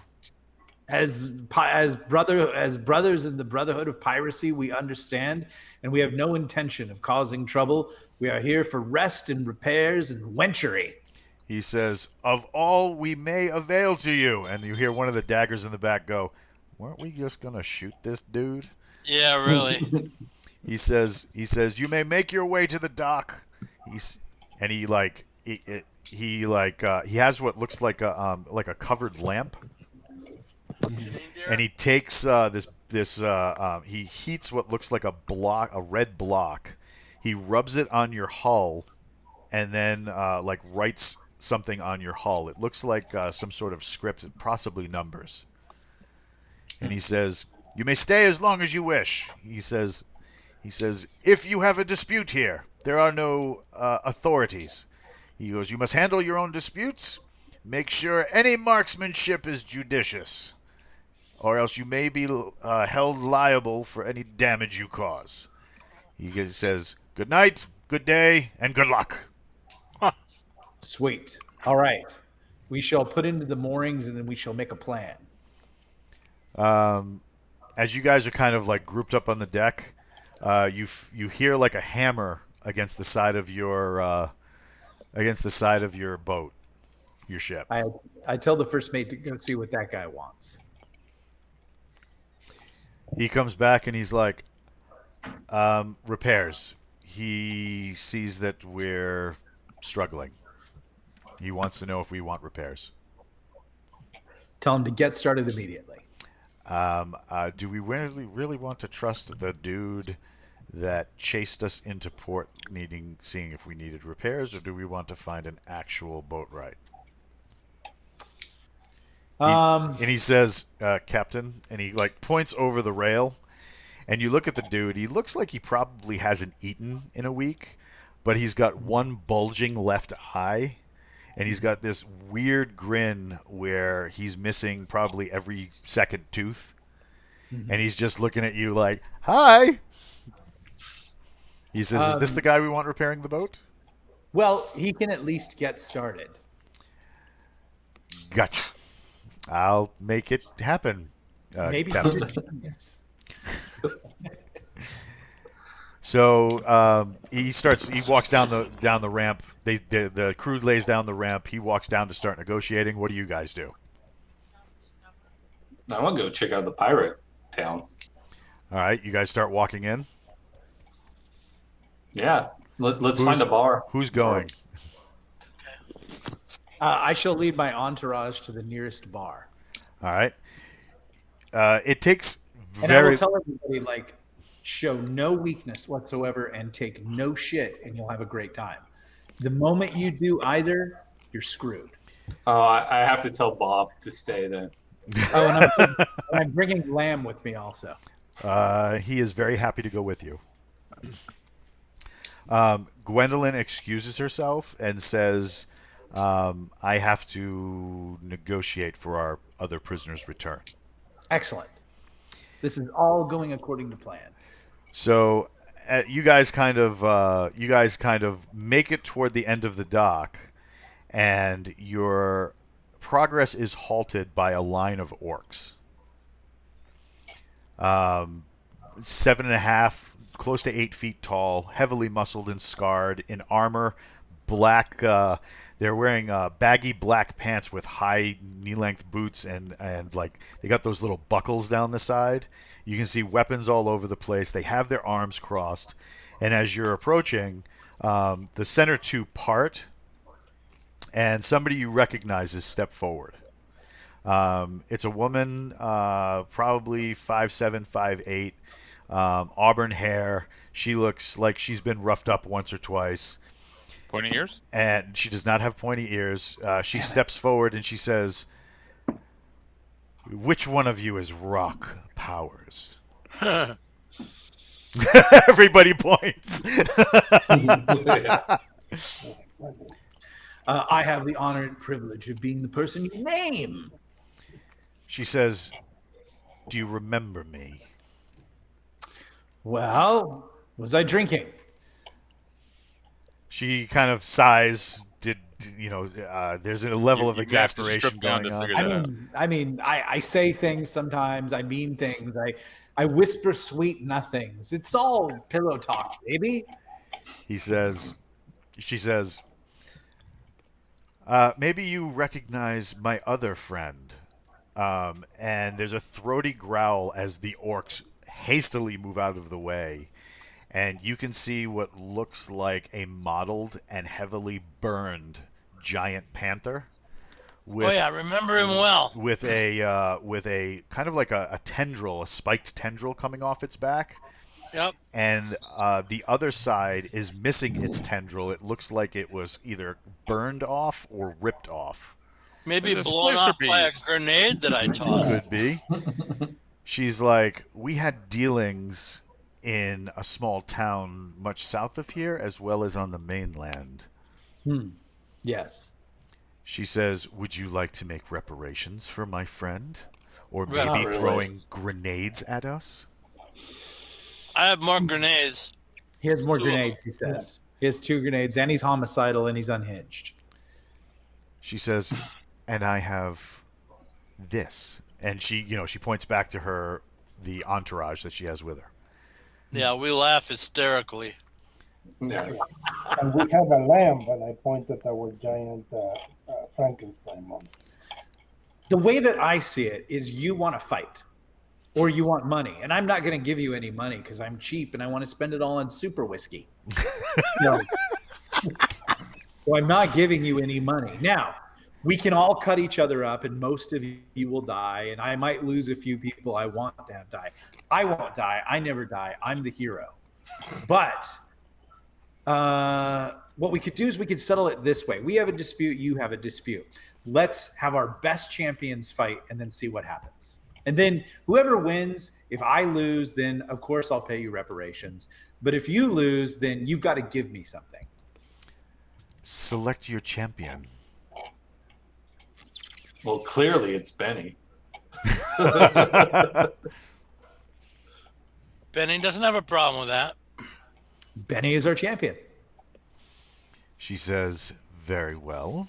Then I shall select my champion." Here And comes a she Titan.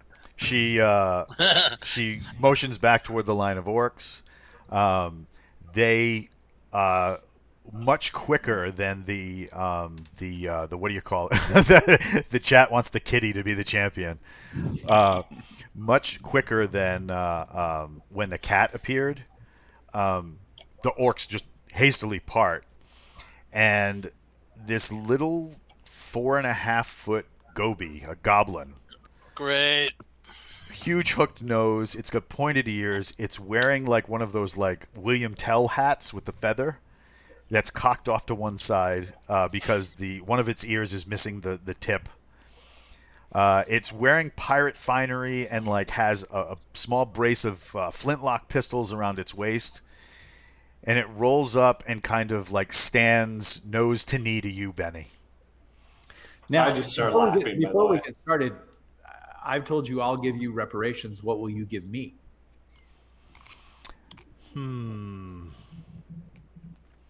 Your best magic item. My best mystical You don't item. even know if she has magic items. She says, "Done." What is? Oh boy. I got 10 on the goblin. She says, I does it have to be my best item? Has to be your best if you want me to give you full reparations. Fine. I shall give you my typhoon cannon. Ooh, wow. Okay, so I go up to the captain and say, if I win this battle, I'm a master sergeant again. Agreed? Yeah. Crowley's not that great. I'm really not. We really missed you, buddy. We'd like you back in there, but you needed to learn a little humility. You would do that, right? I'll be Yeah. the master sergeant again. Okay, Let's so shake now, on it. now I huddle my troops. You know, like we go into a football huddle. So Wait, you just put them all to sleep. they what do you call it? They gesture off of the dock, and like a large crowd is forming. Yes. Um, Can someone work the crowd for some bets so we can win? So we can make money because we're gonna win here. Bob's We're going win. to do that. Okay, good. So we're gonna give him all our gold to bet. All of We it? will win all of it. Because we need money for. You said we needed money.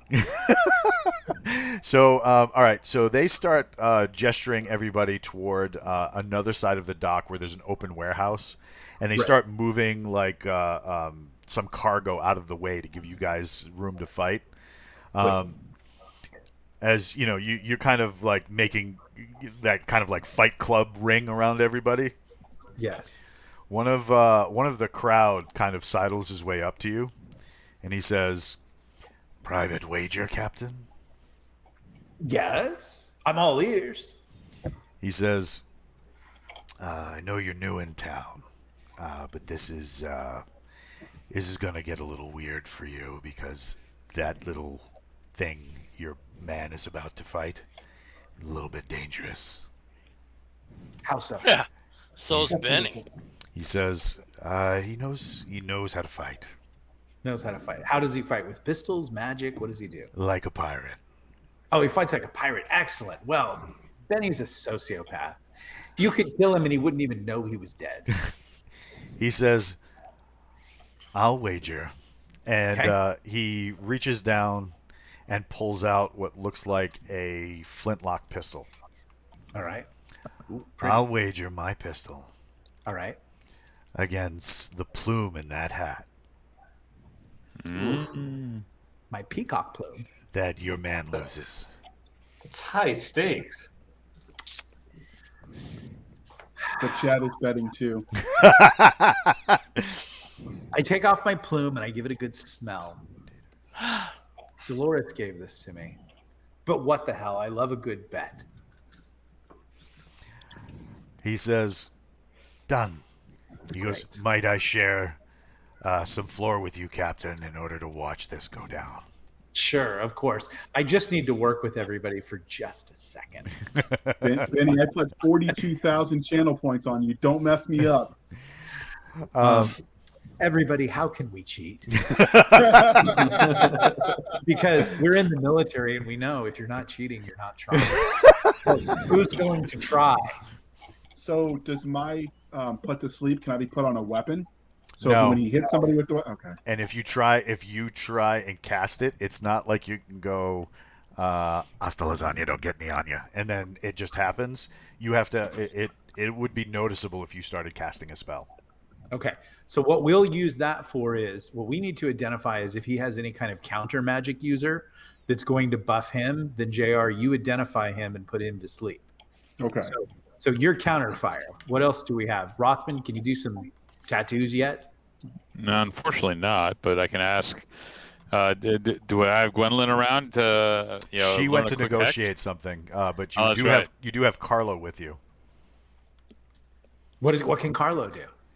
He's like, I could do quite a bit, but if they hear me casting a spell, I mean, I can maybe I can if you bring your champion here, I can get it so that he's a little harder to hit. Okay, cool. I can do a distraction. What else do we have? Crowley, can you do anything besides be pessimistic? I can. The answer should be no. Then no. Can you identify the counter magic user? Can you? I would. You have to. I don't know you have if to I identify the thing you can't believe in. Yeah, exactly. I don't think I can do that. Okay. I think I can put a team of snipers up on the top of the bar though. Yeah. Just so we guarantee that this 4 foot tall, tiny little does not stand a chance guy. We make sure that he goes down. Okay. CJ, what have you got for us? Well, I can bet for the goblin. No, but I'll keep an eye on the crowd. Make sure nobody's trying to cheat. Okay. What does that magic ring that you have do? Crowley. I have no idea. Magic ring. It's his wedding ring. Oh, okay. All right. Then why But did it you is steal magical. Because it was Benny, how are you going to fight this thing?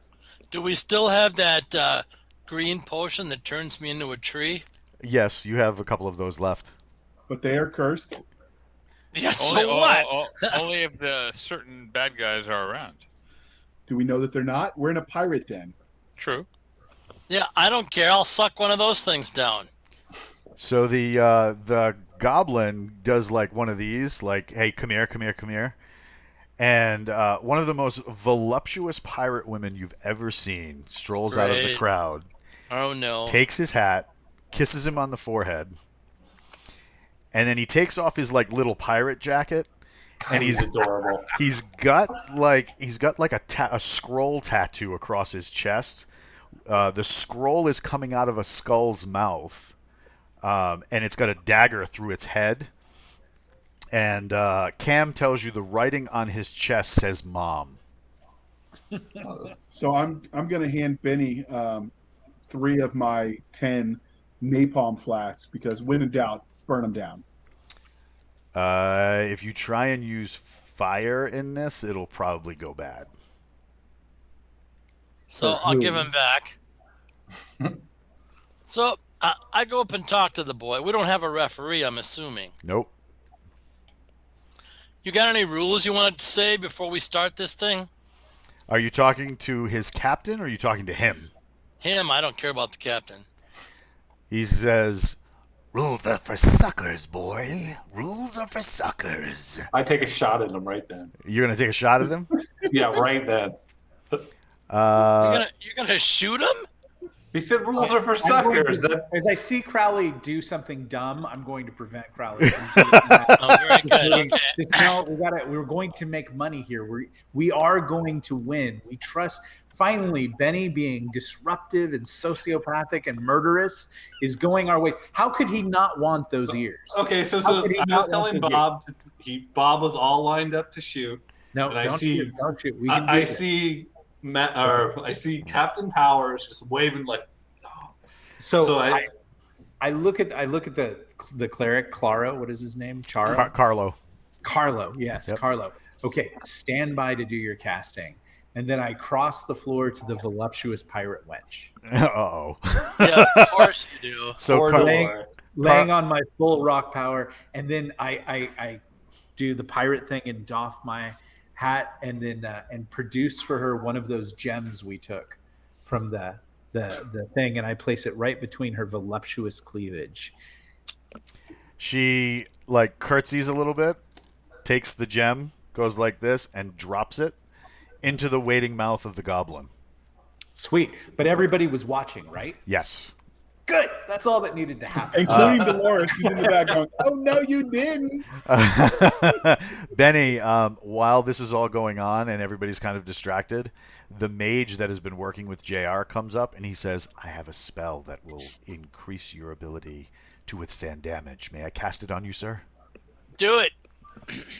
He whispers a couple of words and spreads what sounds like what feels like an oil on the back of your neck.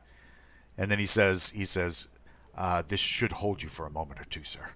All right, good. And I have one of the tree making potions in my web belt. Yes. Okay. And then I go over to the cleric and say, "Got a prayer for me, buddy?" You talking about the guy who just made you harder to hit? No, that was the wizard. I thought. Yeah. That's the wizard. Druidess is not there. Yeah, the druidess is. Yeah, she went to go negotiate for the prisoner's release. Okay, so it's time to start the battle, right? Before we start the battle, can we We've done make all bets? we can. Can we make So- bets? I got 110 gold I found. I want to bet it on Benny. All right. Get some odds. I'm the little guy. Okay, so I go over to the goblin and say, "Okay, you ready to start the fight?" He says, "Do it, bitch." All right, no rules. He says, "Other than it's just you and me." Right, I kick him in the balls as hard as I can and take 2 steps back. Give me a roll. Of course. So James Ward comes to scrap. That's He's- right. Very good. he's AC 0. I got an 18. I'm positive. Oh, I, yeah, I you snagged his testicles. Really Tiny hard. little goblin testicles. Maybe Yeah. he has big goblin balls. You Well, it doesn't matter. They're crushed. you kick him in the nuts. Give me a 1d3. 1d3. Come on. I kicked him in the nuts. Um, All right. It's tiny. Gotcha. What is I it? did it. Well, let's go to the chat. What is the chat saying right now? It should at least be a psionic attack or something. Or something. I got a 3, Walt. yeah, he does that thing that guys do where the eyes go wide and he bends over a little bit. In the back of the crowd, the woman who had kind of like taken his arraignment is all like, no. He lashes back as you back up. Of course he does. He takes his hand and kind of like opens his hand to expose some pretty wicked. It looks like he's had like steel nails implanted into his fingers. Isn't that wonderful? I bet they're poisonous too. They are now. He hits. He hits? You didn't even roll, buddy. I just rolled. All right. Okay. Gotcha. If you want, I can go like this. So No. you can hear it hit. I believe everything you say. Right. So he hits and gets a whopping 1 point, but I do Alright. need a saving throw. Of course you do. I would like to blink now. Versus With my, death. Walt, I would like to blink now with my ring. Okay, where are you going? Next to the beautiful pirate lady with my arm around her, whispering in her ear and nibbling on her neck. Using all my charisma. Oh my God. What type of Worse saving than throw what do I you need? Is it poison? Is it magic? What is it? It's poison. Thank you very much. So you should have a standard saving throw number right on your sheet.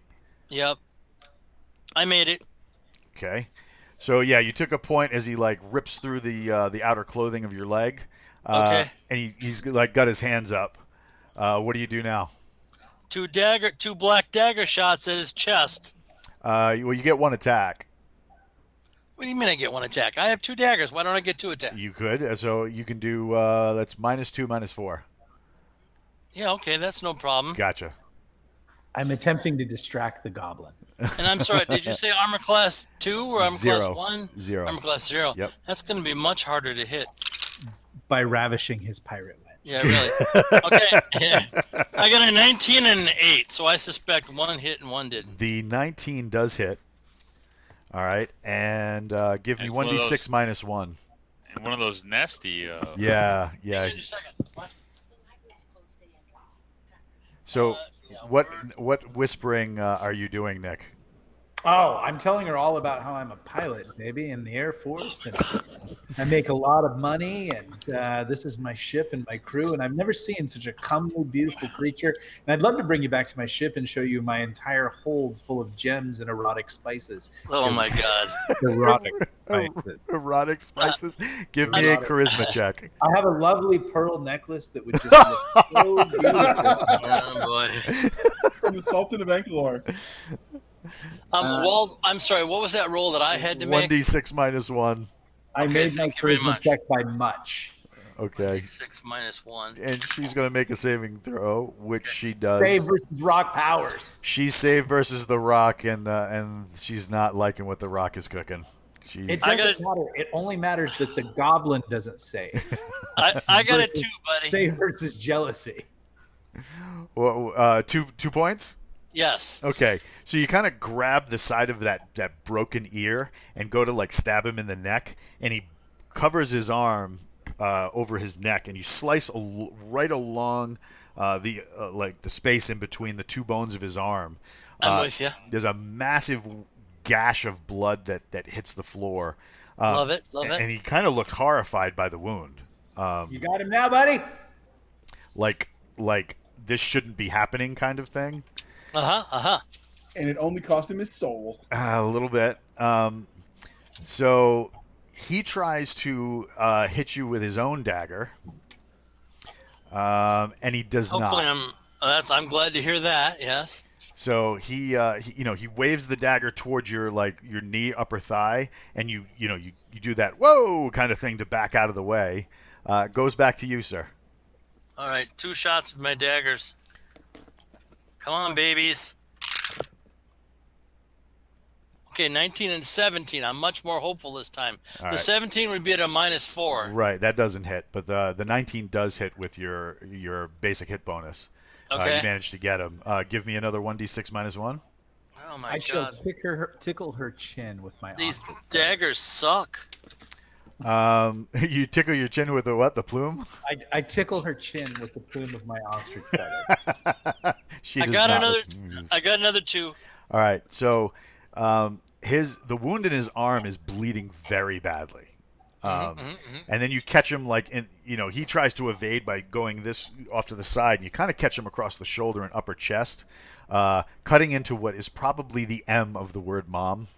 Gotta love that. Cutting it long. And he starts bleeding all over the place. Like it's getting really hard to move around him because the floor is like slate, so it's very slippery. He tries to hit you with his own dagger. That time he hits you. Okay, this is the bad part. He gets 3 Play to win, points. James. Play to win. I'm sorry. What was that? 3 points. Play to win, James. 3 points. Okay. Yes. All right. So he kind of like takes a slice at your leg again, and gets that 3 points by cutting through the cloth and into the outer muscle of your leg. So it's not really bad, but go ahead. What are you doing? Is it? I'm sorry. Well, do I make another poison save? No, because he's using daggers. He's not using his hand. Oh, okay. Very good. Well, I'm gonna try to strike him twice again. I will ask maybe perhaps that now with all this blood flow, she would like to reconsider position as my chief paramour. She says, he's had worse. Oh my God. Well, the offer's open, my lovely. Well, at least yeah. Okay, I got a 17 at a -2 and a 14 at a -4. The 17 hits. All right. So it's. Did you say 1d6 1d6 -1? minus 1. Yep. James Got Ward a doesn't 5. take no Got a shit. 5 that time. All right. This time you ram it through his belly, and he's Oh, I love just it. and he's got that look like of somebody who's just been horrifically stabbed. Especially Ooh. because the blade isn't like a standard knife blade. It's No. it's like it's like somebody carved a knife out of stone, and Oh, it's there we not go. straight. It's kind of like curved at the end. Like a Yeah. Nazgul blade. Yes, right. So you stab him. He's Nazgul, of course, is the property of J.R. Tolkien. Not used. all right. While you're that close, he takes a lunge at you with his knife. Of course he does. Come on, miss me, buddy. He like runs it across your chest, and then you see the knife. Wait a minute. Don't I have metal ceramic plates on my chest? Yeah. So it kind of skips across the chest, right? Okay. Yes, So, yes. and as he's bringing it back, everybody in the crowd kind of like gets like you hear all of the cheering and stuff like that die down as the blade starts to like almost like phase in and out of existence. He swipes forward, and I need a saving throw I'm really not going to like this. What kind of saving throw, sir? versus death. A magical saving throw. All Stop it. saving throws are magical, Jr. Okay. Do I get any pluses or anything for Nope. the? No. I'm sorry to hear that. Saved. As he swipes, it kind of like cuts the straps across your armor. You take another 3 points, and there's a support beam behind you. You hear a crack. The support beam kind of slides away and falls off as though it had been severed and cut, Wow. like it was just a piece of grass instead of a 6-inch wide round piece of timber. Okay. All right. My turn again. Yep. Man, oh man. I would like to throw a bottle of whiskey at the goblin. God, I don't think you get to do that. Why? It's not. It's just throwing whiskey. You know, like I just want to splash hot burning liquor on his wound. Is there anything- Yeah. Okay. This guy is really lasting too long in this fight. All right, 2 17s. One at -2, one at -4. The one at -2 hits. Okay, 1d6 -1. Don't let me down. Got a 5. Got a 5. He takes another hit to the belly, and you rip it open a little bit. He is bleeding all over the place. I want his intestines to Rip his flow out of his intestines body. out! He takes another swipe at you. Oh, this is bad. Ooh. I'm gonna have to start ducking. Go ahead and give me that saving throw again. Which death one? Yep. Okay. Not gonna like this one. You Got can a do it. 19. Got a 19. All right. So he hits you for 6, kind of jabbing it at the space where your neck and your trapezius muscle meet in between your clavicle. You feel all sorts of stuff jiggle and stuff like that. But you take 6 points from that. Okay. What are you down to? 13 points off. Okay. That brings it back to you. He's like staggering. He's Well, he's not staggering enough. Come on, get him. I really need this, boys. Go. Rip his Okay. guts out! I got a 19 and a 5, so I hit him once. all right. The 19 hits. That's too bad. Got a 4 this time. All right. You take it, and just like he kind of did to you, you take the dagger and ram it straight down into his shoulder. I love that. Yes. You can hear the bones creaking as the very wide blade of the knife starts separating the bones of his shoulders apart and kind of prying them to the ribs. Maybe making that arm useless. It doesn't look like it's going to be much use anytime soon. Okay. Good. Who will hold you, my lovely, now that his arm has been rendered useless? Oh my God! Oh my God! Jeez, I'm dying over here. You're romancing the woman. Oh jeez. He takes the blade that he's holding. He brings it back down, and once again, you see that kind of like vibration, as though the blade is enhanced in some way. Yes. He rams it straight into the soft palate of your mouth. Oh, that doesn't sound Oh. good. There's an explosion in your vision, and your head peels apart like a grape. The Well, your brain and spine fall onto the floor, just ahead of your body cracking open, and you hit the deck. You can still do it. You got Duct tape, duct tape. He falls down and starts like wheezing and crawling toward the the pirate woman. She ignores you, Nick, and just like, oh my love, blah blah blah, and like runs to him to cradle him. I go to take his dagger. What do you do with the master sergeant? Duct tape. duct tape. Wait a minute. Yes. He's a. So the master sergeant's head has been exploded. The master sergeant is dead. The master sergeant is dead.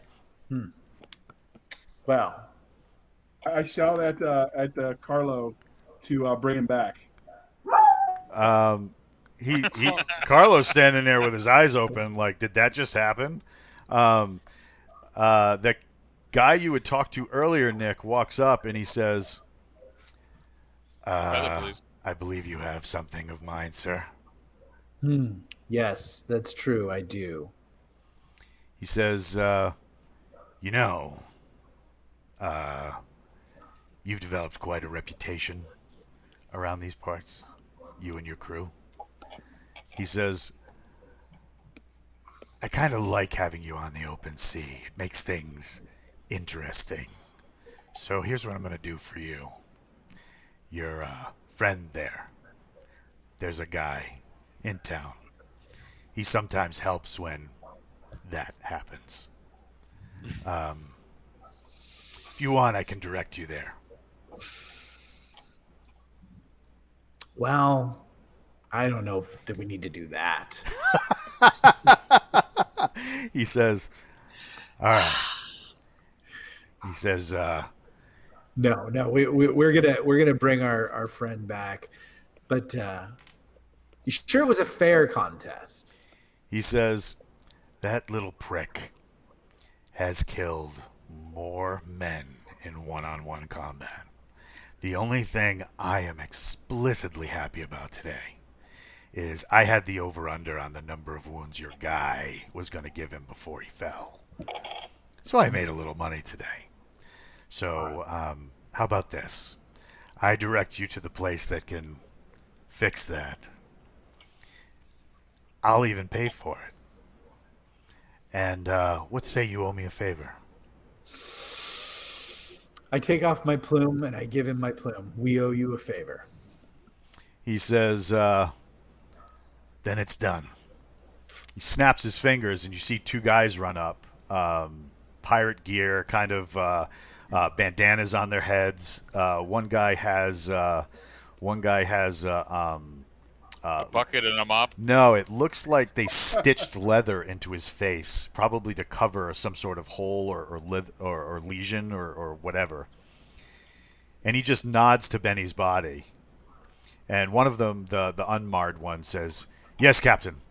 And they kind of pick up Benny's body, and he says, "Here's the address."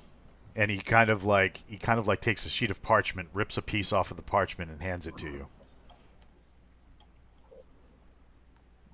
I will take it. He says, by the way, keep those hidden while you're here. And he points to like the daggers that are on the floor, Benny's daggers that are on the floor. Oh, yeah. He says, very cool that you used it against that little prick. Those are highly sought after. Okay. Might make you Knew it. targets. We will. I'll tell Jr. to get those. Rick Powers, go get those. Rock Powers. Rick James, and I think we've taken a beating financially. I'm devastated. He says, it's Rock Powers, is it? It is Captain Rock Powers. He says, My name is Durgan. He says, I run one of the boats out in the bay. If I were you, Captain, I would reward your crew because while some of your crew made bets that your man would win, others took some of the money you told them to bet and bet it that he wouldn't. Those dirty rats. He's like, so you didn't make off as bad as you think you did. Well, I've got to reward. I've got to reward the scoundrelry. He says, I look forward to our interactions in the future, Captain. I bow. He has won. And then he sits there and he looks at the feather, right? Looks back at you, and then he hands you the feather back. Yeah, I know what that means.